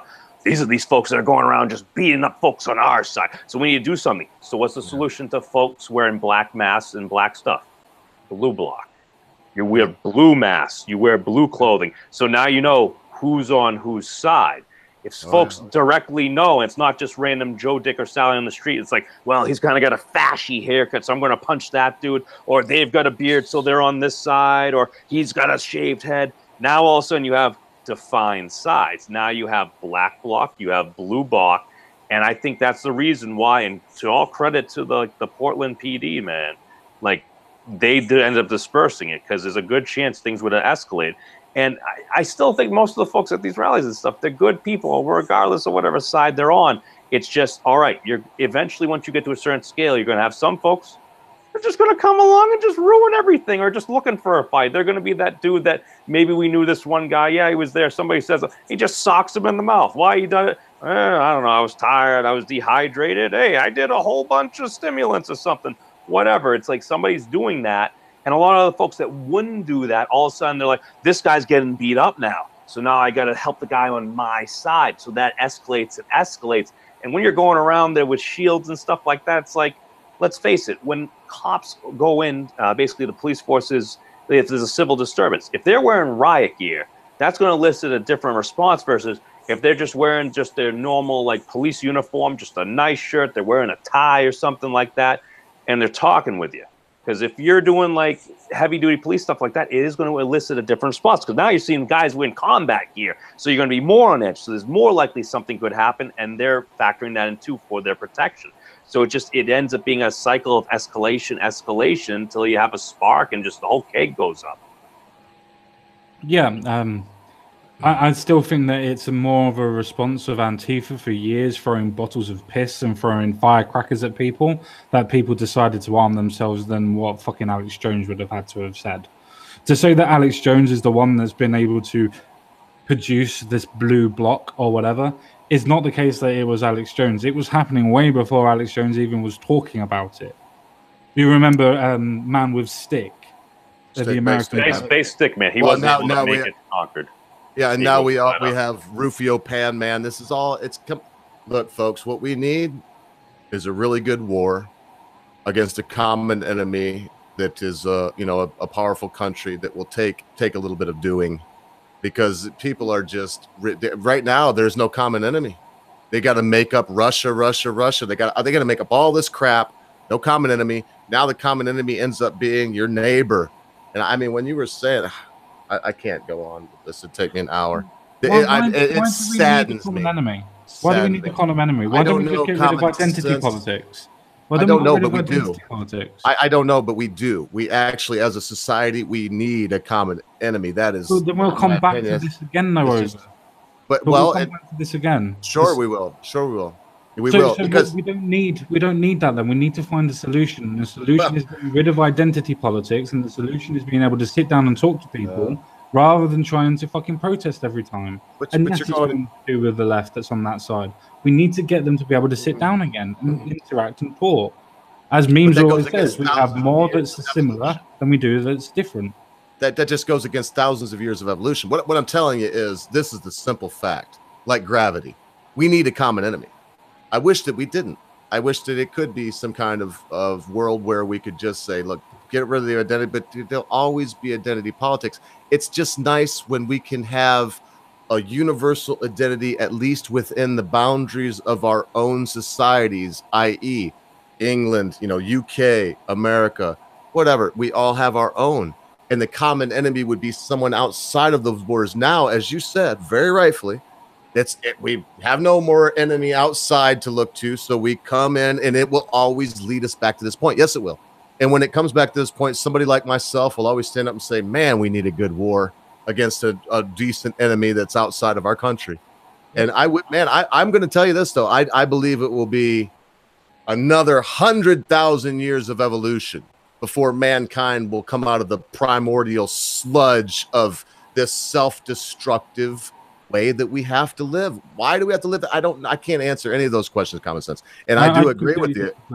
I completely disagree with that, Igor. I think that would only take around about 4 or 5 cycles, 4 or 5 generations. To get rid of identity politics, it would only take around about 3 to 4. Because all you need to do is stop having all these party names and all these party banners. I understand, but how do you stop it? Well, the way that you stop identity politics is stop giving identity to politics. You talk about the issues, not what the identity of the issues are. Well, I understand that, sir, but how do you stop it? How do you go about implementing the stoppage that you talk about? Do you think you're just going to stand up and give a nice, pleasant speech, and then everybody's going to be like, no, common sense is right, or me or anyone else? What I'm saying is, how do you stop it? The only way I could see stopping it would be some kind of legislation and making laws and having guys with guns forced. The way that you stop things like that is by going in and talking to people and actually talking. The way you kill an ideology is showing that the ideology is fake and false. You don't go off and cut a snake's tail off. You go and cut the head of the snake off. Right. So you kill the ideology. The way you do that is by talking and conversing, and then realizing that you actually have similar aspects and similar ideas. You're just going about it the wrong and different ways. So then you come together and you implement different forms of ideology, different forms of what you're talking about. So you implement both sides of the argument, and you'll find out that both sides of the argument are correct. And you can just So what have we been doing for the last 100 years? Do you not believe that what you just described is what, I mean, especially in the 60s? No, I agree. But that's what we had. So now have things. That's what we've been doing since the Second World War. The only thing that's stopped and has been different since the Second World War is in around about the 90s or mid-90s, we come up with the idea of identity politics and putting identity onto politics and putting it onto the aspects of being able to go, I'm Labour, I'm Tory, you're a cunt because you're Labour, and you're a cunt because you're a Tory. They're not talking about ideologies anymore. They're talking about their football team, their religious religiosity. Well, I'm a Catholic, I'm a Protestant, let's go fight.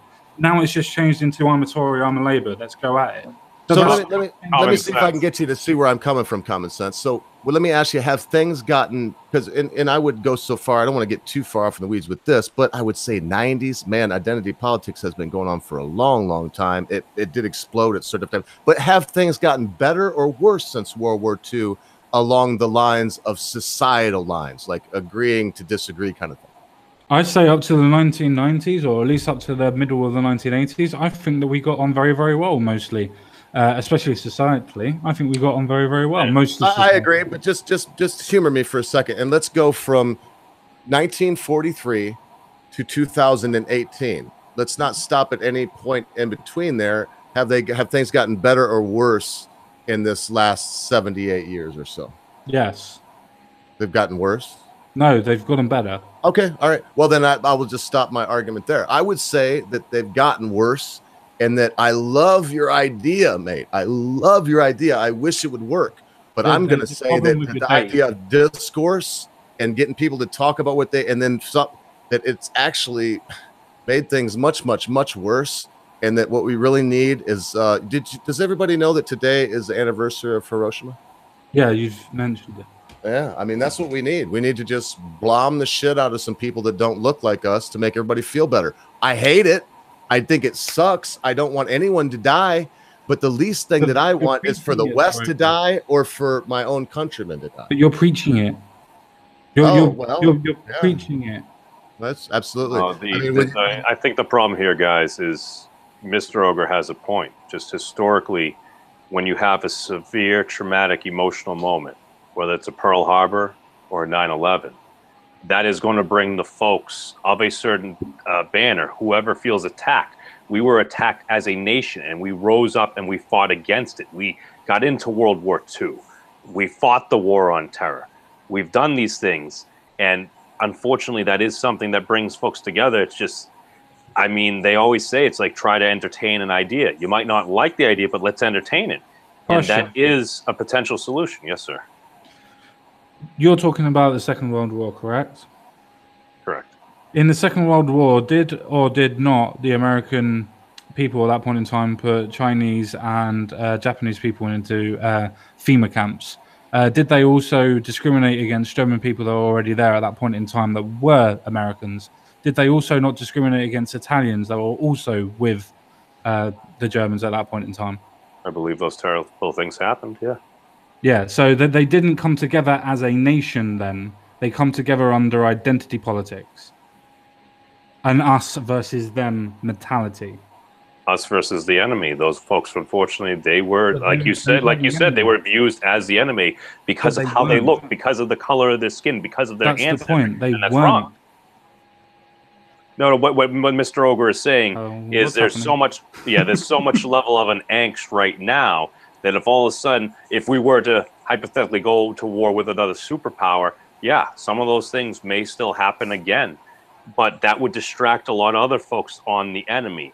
However, as Mr. Ogre said, how do you break that cycle? You break the meta. Quite easy. You get rid of the fear. The dispersions and the identity politics is done on fear. It turns into an us versus them. All you're doing is shifting the us versus them to other people, and the other people that are already in the country then become part of the us versus them again. You're still turning it into a civil war. All you're doing is following under the illusion that you're now fighting against another country. But what you're actually doing is fighting against another country, and the people that are already in your country, from that country, are now the enemy as well. All you're doing is just shifting the ideology. You're not sorting the problem out. You're still killing people. You're now just advocating for it rather than trying to quell your points because you know it's wrong. But mate, how do you get rid of the fear? I really got to press you on that. I've asked you a couple times. I've said it 3 times. The way you get rid of fear is by sitting people down and talking about the problems. Yes, I understand at this moment in time it's going to be extremely hard, but anything that's worth doing is fucking worth trying. Well, we've been doing it for I would say a long time, and I would go back to when diplomacy ended at the water's edge. In this country, things were much easier for Americans. When we had the Teddy Roosevelts, which was our last president that said that, if you remember, Woodrow Wilson ran on, he kept us out of war. And not 3 months after he was elected president, he got us involved in the First World War. Now, I'm a non-interventionalist. I'm an isolationist. I'm actually anarcho-capitalist. I would like it if our country worked the way it worked for the first 100 years, which was basically anarcho-capitalism. It's just not the way it is, Common Sense. And as much as I love you, I've got to tell you right now, what you're talking about is utopia. It really is. No, I'm not talking about utopia. No, hold on. No, Mr. Ogre, there is some... Wait, boys, both of y'all, let me finish. Because I've just said a word, and I don't want to trigger anyone or make anyone think that now I'm trying to equate. And that's a bad word, too. I don't want to make anybody think that I'm equating you, Common Sense, my beloved brother, with communism, because we usually use that word when we talk about communism. But I respectfully, and I'll be done as soon as I say that, I respectfully submit that what you're talking about is what we have been doing constantly and consistently, at least since 1918, at the end of World War I, and it's gone on and on. But the Treaty of Versailles, Geneva Convention, these things don't hold. And sitting down and talking only brings about the wrong kind of peace. And the way I see it, call me evil if you'd like, but the way I see it, the only way out of it is to have a common enemy. This is just basic psychology and sociology that I'm talking about, John. Yeah, you are talking about the basic psychology and sociology of it. But the thing is, all you're doing, as what I said, is you are shifting the focus from internally to externally, which also includes the internal people that are already here from it. You're not actually dealing with any situation. You're not dealing with anything.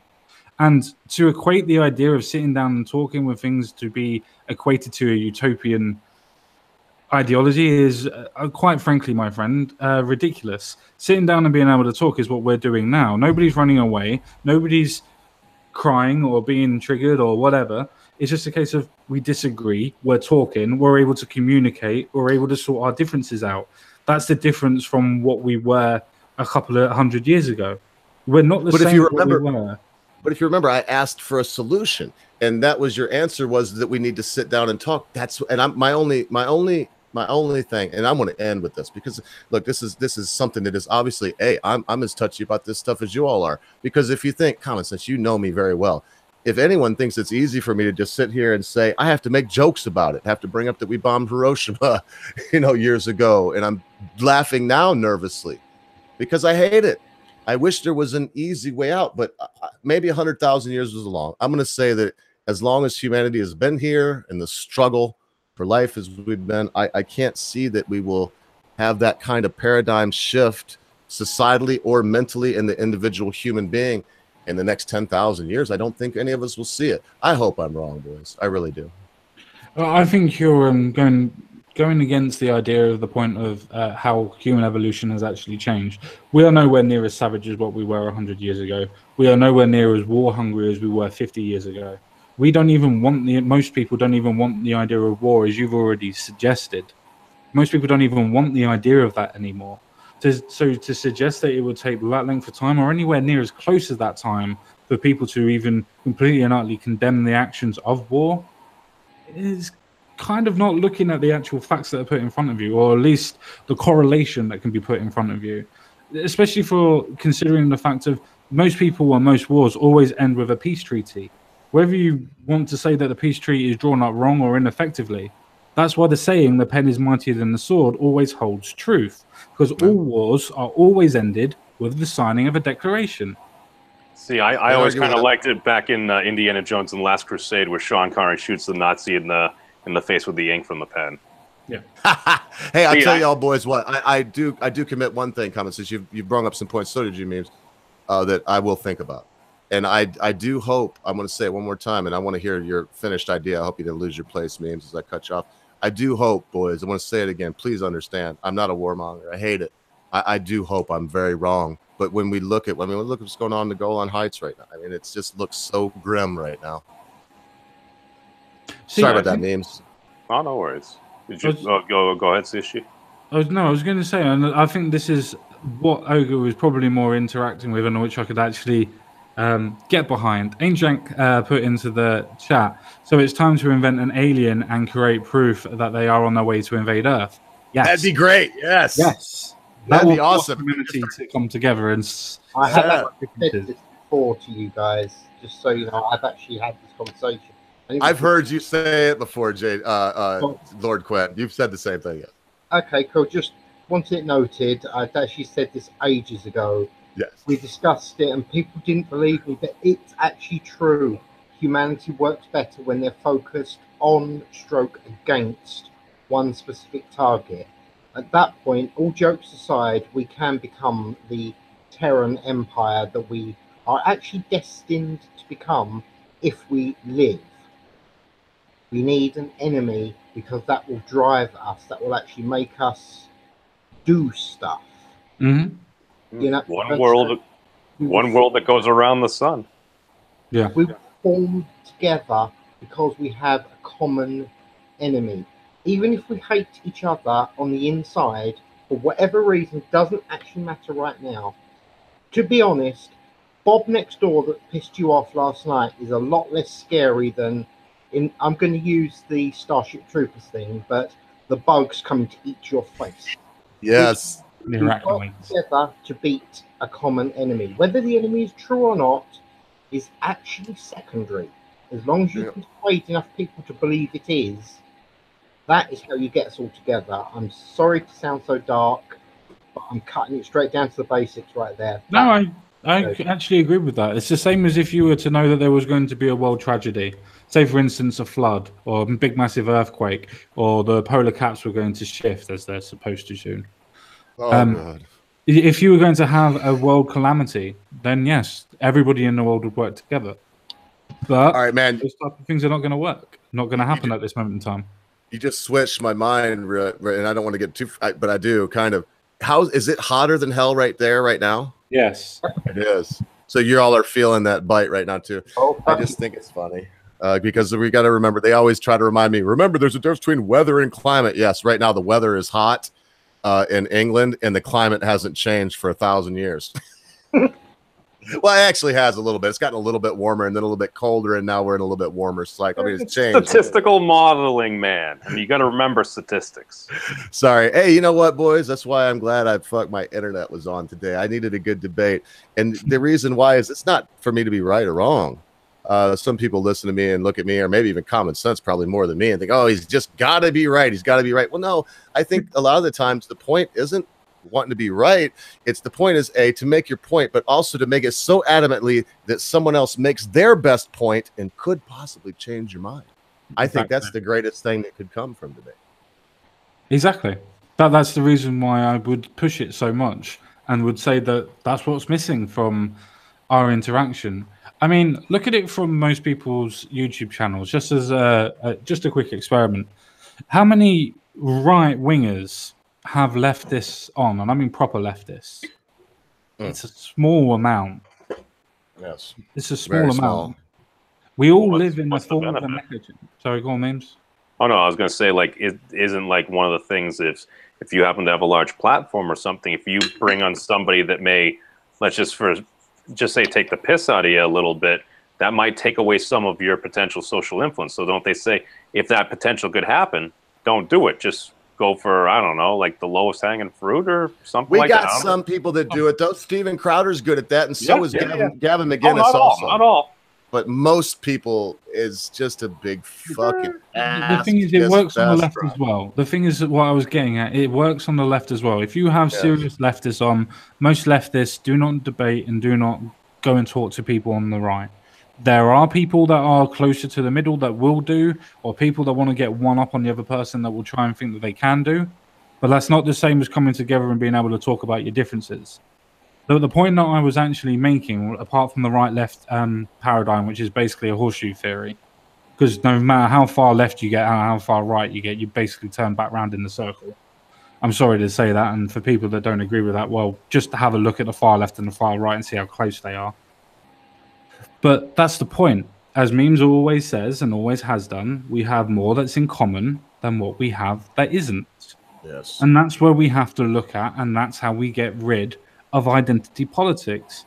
We have to realize with identity politics, we are actually looking at things from our point of view and excluding theirs. As soon as we start excluding theirs, we then think of them as lessers because we don't want to talk to them because their ideas are less than what ours are.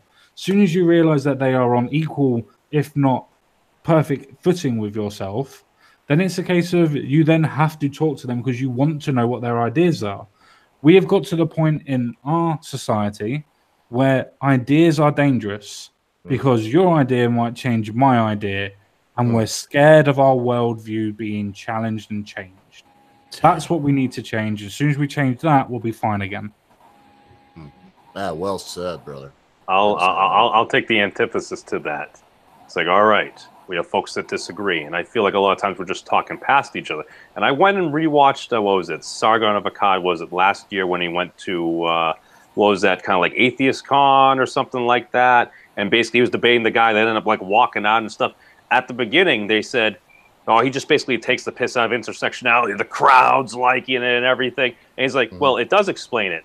But then I feel whoever that gentleman, I forget his name. I'm terrible with names. But he ended Smith up, wasn't it? Yeah, I think it was something Smith, Mr. Smith. So Mr. Smith was there, but then he ended up getting derailed, and he tried to pull out the nuke that basically in that room. He's like, "Well, you made a rape joke." He's like, "No, I didn't." He's like, "I wished she didn't get raped," and it's like, "You're trolling. You're trolling. You're doing it. To do that, you're at least being an asshole in that respect, especially the woman was raped." I understand the principle of you're arguing free speech. And then that crowd was taken. And I feel like Mr. Smith, he lost a large opportunity there because he got thrown off his game there with Sargon. And I would argue that what you could do, and even Professor Peterson, he did bring this up when I was like, I think there might be something here. All right, you an established game. What are the rules? Intersectionality. Professor Crenshaw, when she coined that term back about 20 or 30 years ago, she happened to be a law professor. I forget the university. But basically, she looked at it. She's like, all right, she happens to be a woman. She happens to be a black woman. So she realized, oh, okay, different folks, they may have, maybe on average, if you took the total and you averaged it out, there might be some things that have concern to gals. There might be happen to something of concern to soul sisters. So she's like, all right, this is just like an intersection. And I believe where she was coming from, she was using it as a shield to like keep folks from getting like either oppressed or being discriminated against or basically getting hated on. That's what I took away from it. And when she was interviewed more recently in the past couple of years, the question comes up, she seems very uncomfortable because it's kind of gone from like a shield to protect those who may be weak and may be susceptible to malevolence to a cudgel to smack down the other. And I think that's a problem. But if you actually extrapolate it out, it's like, okay, you happen to have, all right, somebody's ancestry. All right, that's one. Somebody's nationality, somebody's gender. All of a sudden, all right, let's continue breaking up. What TV shows do you like? What games do you play? No, for example, CSG, when you had that stream and all of a sudden you start off, it's like, oh, I'd like to talk about a show that I enjoyed from my childhood. He's like, Dragon Ball Z. All of a sudden I'm like, I'm listening. I'm there. So you have my attention. So all of a sudden it's like you have that extra common connection with somebody. And regardless, I understand, we're all individuals. But Professor Peterson, at a very specific level, 6 degrees of intersectionality, you go back down to the individual. And those were very specific degrees of that. But here's the thing. If you keep on bringing up interests, this, that, enough times, you're going to find, like you said, that I always say, is that we do have more in common than we do have different. That's why I truly believe one of the best, worst ideas ever was Google Circles, like the Google Plus thing, where like, all right, you put your gaming friends of this game in the circle, your fan. It was an amazing idea, but Facebook had pictures and already existed, so it didn't work. Yeah. No, I agree with you on that one. I actually don't have anything to add to that. We are more similar than what we are different. I hope Facebook dies. That's all I got to add to it. Yeah, I kind of like. I don't mind Facebook. I mean, the rules that are everything that are in it, yeah, they're a pain. But the idea of it when it first was implemented, great idea. Same as Twitter, same as all of the platforms themselves. I think the whole idea of MySpace. I tell you what, I thought somebody had to laugh at that one, right? Well, I tell you what my favorite thing was. I don't know if anybody will remember it, but it was a chat room called Habbo. Habbo. Habbo. I've not heard of that. Yeah. Habbo. What it was you were a character and you get yourself a room in a big massive hotel. You can go in any floor that you want to. and you can talk to every character that's in it is a normal person. So you can talk to them, invite them back to your room. And the thing is with the room is that you can add all of your different bits to it. You can buy settees, buy sofas, add tellies and things like that. You can do all that sort of stuff to it. Are you serious? Are you taking a piss? This really existed? Yes. Yeah. Because what he's talking about memes, that's the book I told you to check out. Ready Player One. Oh, yeah. It's talking about this Oasis. Anyway, talk about this Oasis thing. It's nowhere near the same as that though. It's more of a case of more of a cartoon sort of style. Habbo, Virtual World. It's still fucking going. Habbo. That sounds too much like homo. I just want to put a little point in. It's kind of on the side of what we're saying, but it's also what we're saying. There's a TV series out there called Caprica. They've got a thing in it where they put on these like glasses and it allows you to enter their virtual world. That did not go well. Give it a look. Ignore, to be honest, the rest of the show, it's up to you if you get into it. But when they're in the virtual world, you see the depths humanity will go to. Yep. Imagine. Fucking interesting. Actually, what's the name of the show again? Caprica. Caprica. Yes. Okay. It's part of the Battlestar Galactica stuff, so if you're into sci-fi, you might enjoy it as well. But honestly, the main bit I'm trying to put across is when they put on their internet specs, for want of a better term. I can't remember what they originally called it, but seriously, that world is the world we are, without fail, is guarantee this. I'm not messing you about. That is what will happen if humanity actually creates a virtual world to communicate in. The horrifying things that happen in that, well, I'd say they shock me, but they don't because I've been expecting it. Well, we know that. We know what would happen, man. Right? It shouldn't shock anybody because look at what happens just in I'm not gonna be holier than thou, man. There's been times where I've been pissed on the internet. It's like, yeah, we're here, you motherfucker. I fuck you with my penis and it's 10 feet long and I'm not a fucking monster, when in reality I'm just some dude sitting behind a keyboard, ain't no tough for anybody else. I mean, it really does make monsters out of normal people sometimes. It's actually worse because with this SimSense outfit, you feel it, yes. You are literally there. The point is they have rape dens where you can go there and just rape people and shit like that. It is exactly what you would think of if you were thinking Sodom and Gomorrah, but now to play all of the morality of Sodom and Gomorrah. So I have an obscure reference right here. I have an obscure reference on one of the last Anthony Bourdain Parts Unknown. He actually, I think he went to, where was it? Seattle, I think. He went out there and maybe it was there, maybe it was somewhere else. But he actually had the virtual porn where basically you strap on the goggles and everything and you go around and it's 3D and he's like, all right, I'm done. He's just like, all right, this has to go on CNN. We're going to cut it here. But he's just like, it is highly realistic. And if you're going to combine that with something where you can actually have motory sensor function plus visual, I mean, you add scent and taste. I mean, like, then you're in the Matrix, right? Yep. You got a haptic suit. You put on that haptic suit. No, that's the point. It's plugged straight into your cortex. Oh. But with the glasses, they do it through the eyes. And basically it affects your brain waves, and your brain waves can obviously produce any feeling that you can feel. Anything. Simple as that. Oh, dude, RT had a thing that where basically, I guess the Russian military now, they literally have something where they put the headset on and basically you could start to like move like the bioarm. Maybe it was NASA because I know NASA had like another like synthetic tendon glove. But if you start combining all these technologies where literally you have your brain, it's moving this android arm, you reach out, it's very rudimentary right now. But it's like CSG was saying, and you get another 10, 15, 20, 30, 50, 100 years, man. It's like, just think about where we could be if we don't annihilate ourselves. Yeah, that's absolutely true. Right, it's coming up to, 11. I don't really want to go too far over the top, and we've got our final words. So final clarifications from everybody, rather than playing devil's advocate. Do we feel that it was a good aspect for Apple, Facebook, and YouTube to get rid of Alex Jones, or do we think it was bad, or do we think it was a fracture of free speech? Me first. Start with. Go on, Jensen. It was absolutely stupid them doing that. They have played into his hands. It is just going to make the situation worse. I really think it was basically the worst thing they could do. That's my opinion. If you want to know why, I think I've already said it. That he is going to use this and he is going to benefit no matter what happens. He can't lose here, and the left think they're winning. It's just a bloody stupid idea. Yeah.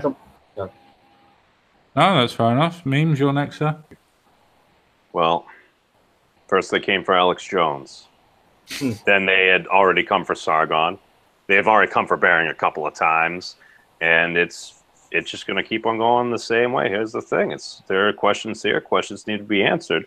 And as far as I look at it, man, I honor the First Amendment. There's a reason that is in there. And if you are of the size where, basically, aside from like even your TV channels and stuff like that, whether it's your periodicals, your newspapers, you do have a generally broad selection. If you're going to start silencing voices, I mean, don't be surprised when they come to silence you. That's all I got to say about that. Well said, mate. Well fucking said. It's funny you said it. Yeah, I was just looking at this right when you said that. I was looking at my feed, and there's something from Computing Forever that says first they came for Alex Jones. So I guess what I want to ask is, did you see that? I did not notice that pop out on my phone right as I was coming home. I would do absolutely. Oh, okay, all right. Well, I just wondered. I thought that was so amazing. Like, I'm looking right at this when he said that, but you just seen it a little while ago. And that's a good quote. It's not like he made that up. So I'm just going to say that on this isn't my final word. If it's what I got to say about this, is just that, yeah, man. I'm going to say it's freedom of speech. I just wish that they wouldn't have called it hate speech. Okay, it's free, and what I mean by freedom of speech, it's Apple's right to refuse service. It's as simple as that. They can take it down. I just wish that they hadn't have called it hate speech. And in that same thing, of course, Alex Jones has his right of free speech, but he doesn't have the right to use someone else's platform to do it. I just wish that they had the cojones to come right out and say, we don't like what Alex Jones is saying, therefore we're booting him. I would support it much more.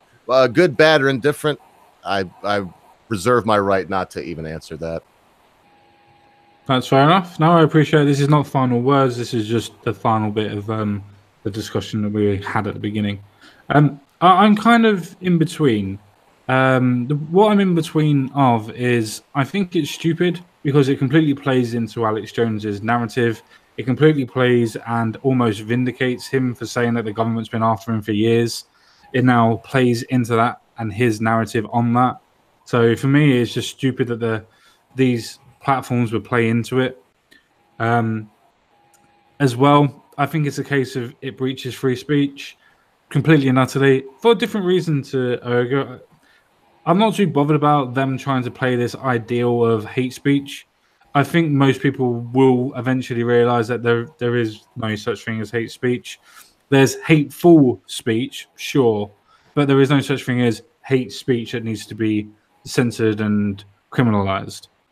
But I don't know. With this, I think it's more of a case of they've done this as political reasons, and with the same idea as Tommy Robinson and everything else like that, it still stinks of the same idea of trying to censor people, regardless of if you believe in their cause or if you believe in their ideology.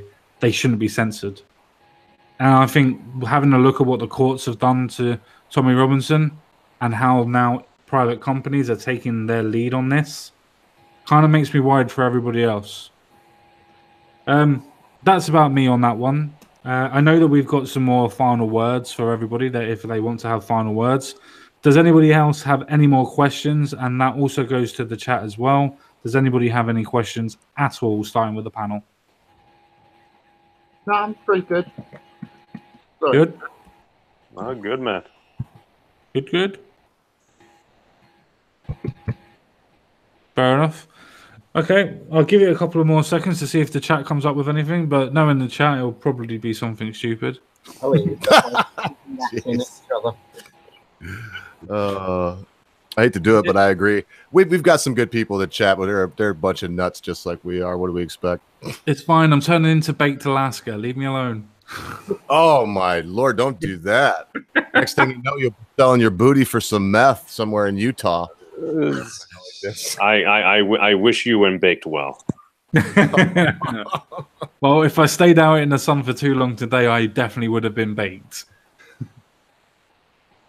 Well, all I'm going to say to that is stay away from anything that starts with iced and the name of a potential Greek or Roman god. Oh, yeah. Yeah, I don't know. I like the grapes. I like grapes. I like grapes. It's all right. Every situation's different. I'm sorry for the shade. It's fine. It's not a problem. Well, I can see that our chat has come up with a riveting selection of questions for us regarding any topic that they chose. So I'm guessing we're going to move into final words then, lads. So, Jensen Quinn, if you wouldn't mind going first, obviously it can be anything that you want. No problems. All I would do is point out again the thing with the internet living, i.e. the SimSense. It is a really bad thing, people. Do not let this happen. You cannot imagine exactly how twisted people get.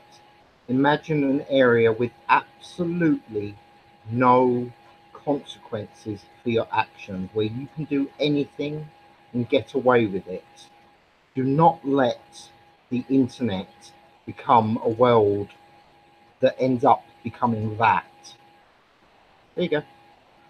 Thank you very much. Cheers. All right, and to kind of just piggyback off of what Mr. Quinn was saying right there, things have the potential to go very bad. There could be a war. There could be extreme mass violence. But to answer Mr. Ogre's question earlier, how do you fix it? You have to show each other your guts. That's the only way you break the meta. Because what happens in the war? People are killing people. It's extremely strenuous. So you get to the point, you back somebody in the corner to the point where the only way out is they have to give up. They have to give out or they're going to be destroyed. I'd prefer to avoid genocide, if at all possible. And I do believe there's a chance. How do you do this? Like CSG said, yes, you have to sit down and do nonviolent things. You have to speak words of power. You need to be careful with your words to be a good wizard. However, I think there's something more than that too. You need to show each other your guts. How do you do that? In sports, as an analogy, basically you have a good game with somebody where you're pushing each other to the limit. You're rivals, not enemies. And as long as somebody is a rival and not an enemy, you do not wish to destroy them. You want to beat them. You want to make them look silly. I mean, hey, look at the space race, man. Here's the thing. The Russians, they were the first folks to put a man in orbit. And you know what? As the good old United States of America, we did not take that well, and we spent them into oblivion. But we got the most badass military on the planet, along with a heck of a lot of space technology, microwaves, and, hey, iPhones, ding dong. But here's the thing, man. If we can just show each other and just have some common courtesy, go to that hard place. If someone says something that is beyond the pale, you know what? Maybe listen. Try to have an enlightened mind. Be willing to entertain the idea, even if you vehemently disagree with it. Because if you vehemently disagree with it and the person thinks that, oh, you're just here to argue with me like all the others, all the history in the past, this never works. That's why I say we have to break the meta. We need to start doing things a bit differently than other folks have done, and we may be able to see progress. Because here's the thing, and again, I'm going to name drop Professor Peterson again, because you may only have one individual, but if that individual is their locus of control, imagine if some of us the sad thing is, man, of all the identities, all the groups I belong with over the years, I don't know if it's sad to say, but the one I've always identified with just over time, it's been gamer, man. I'm a gamer because when you're gaming with folks all across the world, you're behind an avatar, man. It doesn't matter. You might not even hear the voice. Maybe you don't have Ventrilo or TeamSpeak. You're playing with other people. If you have a good job playing with other people, it's hard to hate on them. So that's one of the things that I've always held common. So it's just, if we can actually start to bring up other things, whether it's liking anime, whether it's basically liking this team or just this sport in general, or basically just love of food, music, just things that we love, we hold dear. If we're able to start showing each other guts and maybe doing something that's embarrassing, putting ourselves on the line, being the wolf that rather than have your throat get torn out, you know what? You're going to bare your open chest. You're going to stand up straight with your shoulders back. You're going to put yourself in a vulnerable position, because if you do that, folks are able to respect that, especially if they think you're coming from a good place. But in order to do that, we need to get over ourselves. And that starts with each and every one of us. Thank you very much, Means, for that. Very, very well said, my friend. Very well said. After you, Mr. Ogre.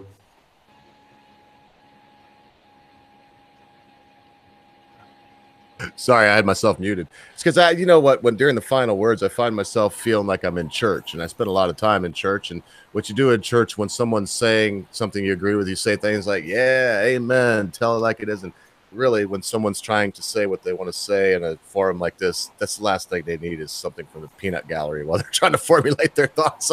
So I tend to mute myself. So here we go. Here's my final thought. I love to win. I love to win. If I want to tell you all what I've learned in this forum that has changed my life for the better.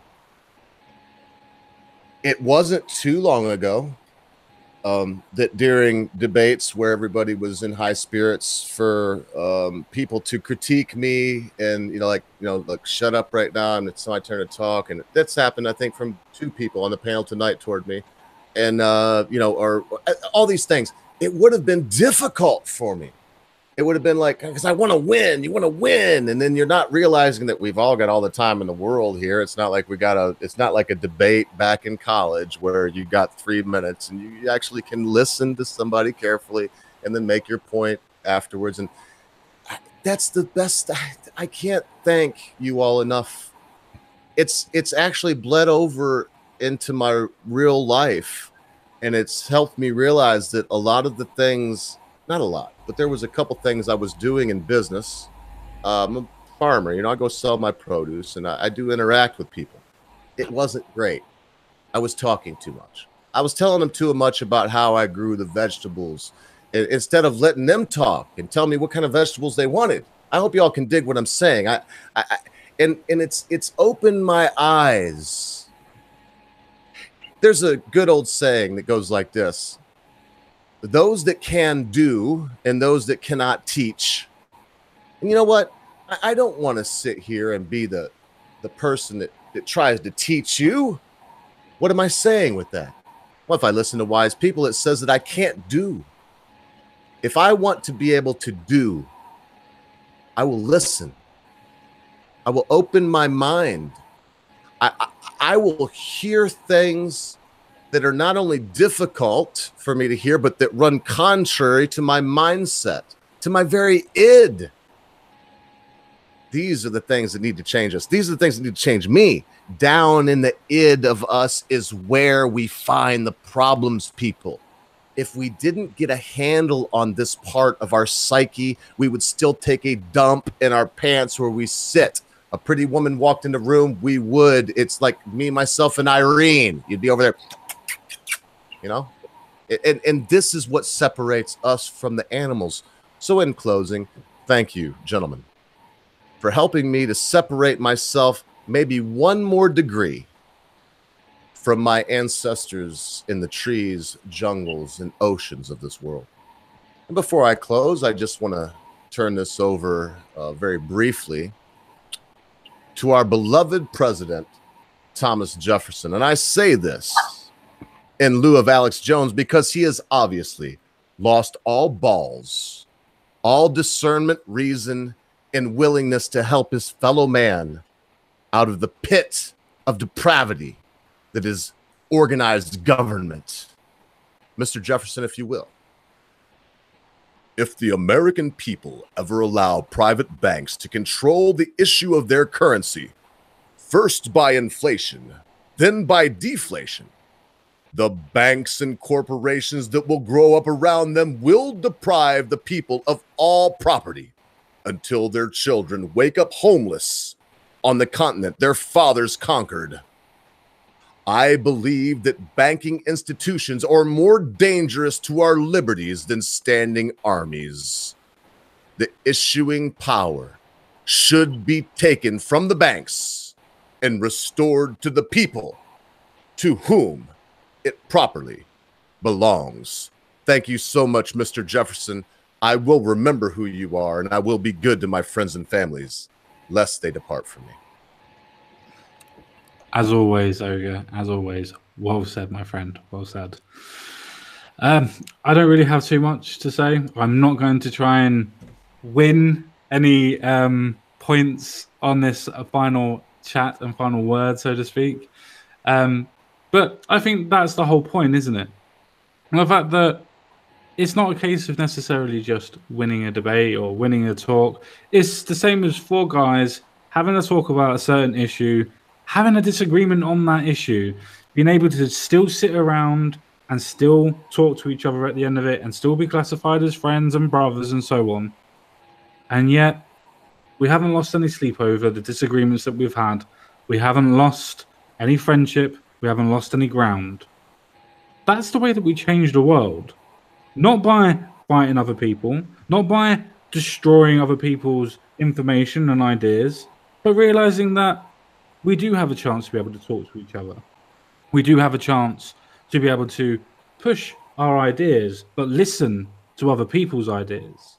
As soon as we realize that we can do both without destroying our own ideas, that's when the switch will be switched, where we'll be able to realize that life doesn't matter if we disagree or we agree. What matters is the fact that we talk about it. And as soon as we realize that we can talk about it without destroying ourselves, that's it. That's just simply it. Just that bit, taking the identity out of everything, just realizing they're just ideas. Doesn't matter who it comes from, doesn't matter what time it comes from, it's just ideas. So, with that being said, I thank you very much for taking the time to watch this stream. I thank you very much to the panel for coming out and actually speaking to us today, and I very much appreciate it all. And as I said, thank you very much. I'll speak to you all again real soon. But bye for now.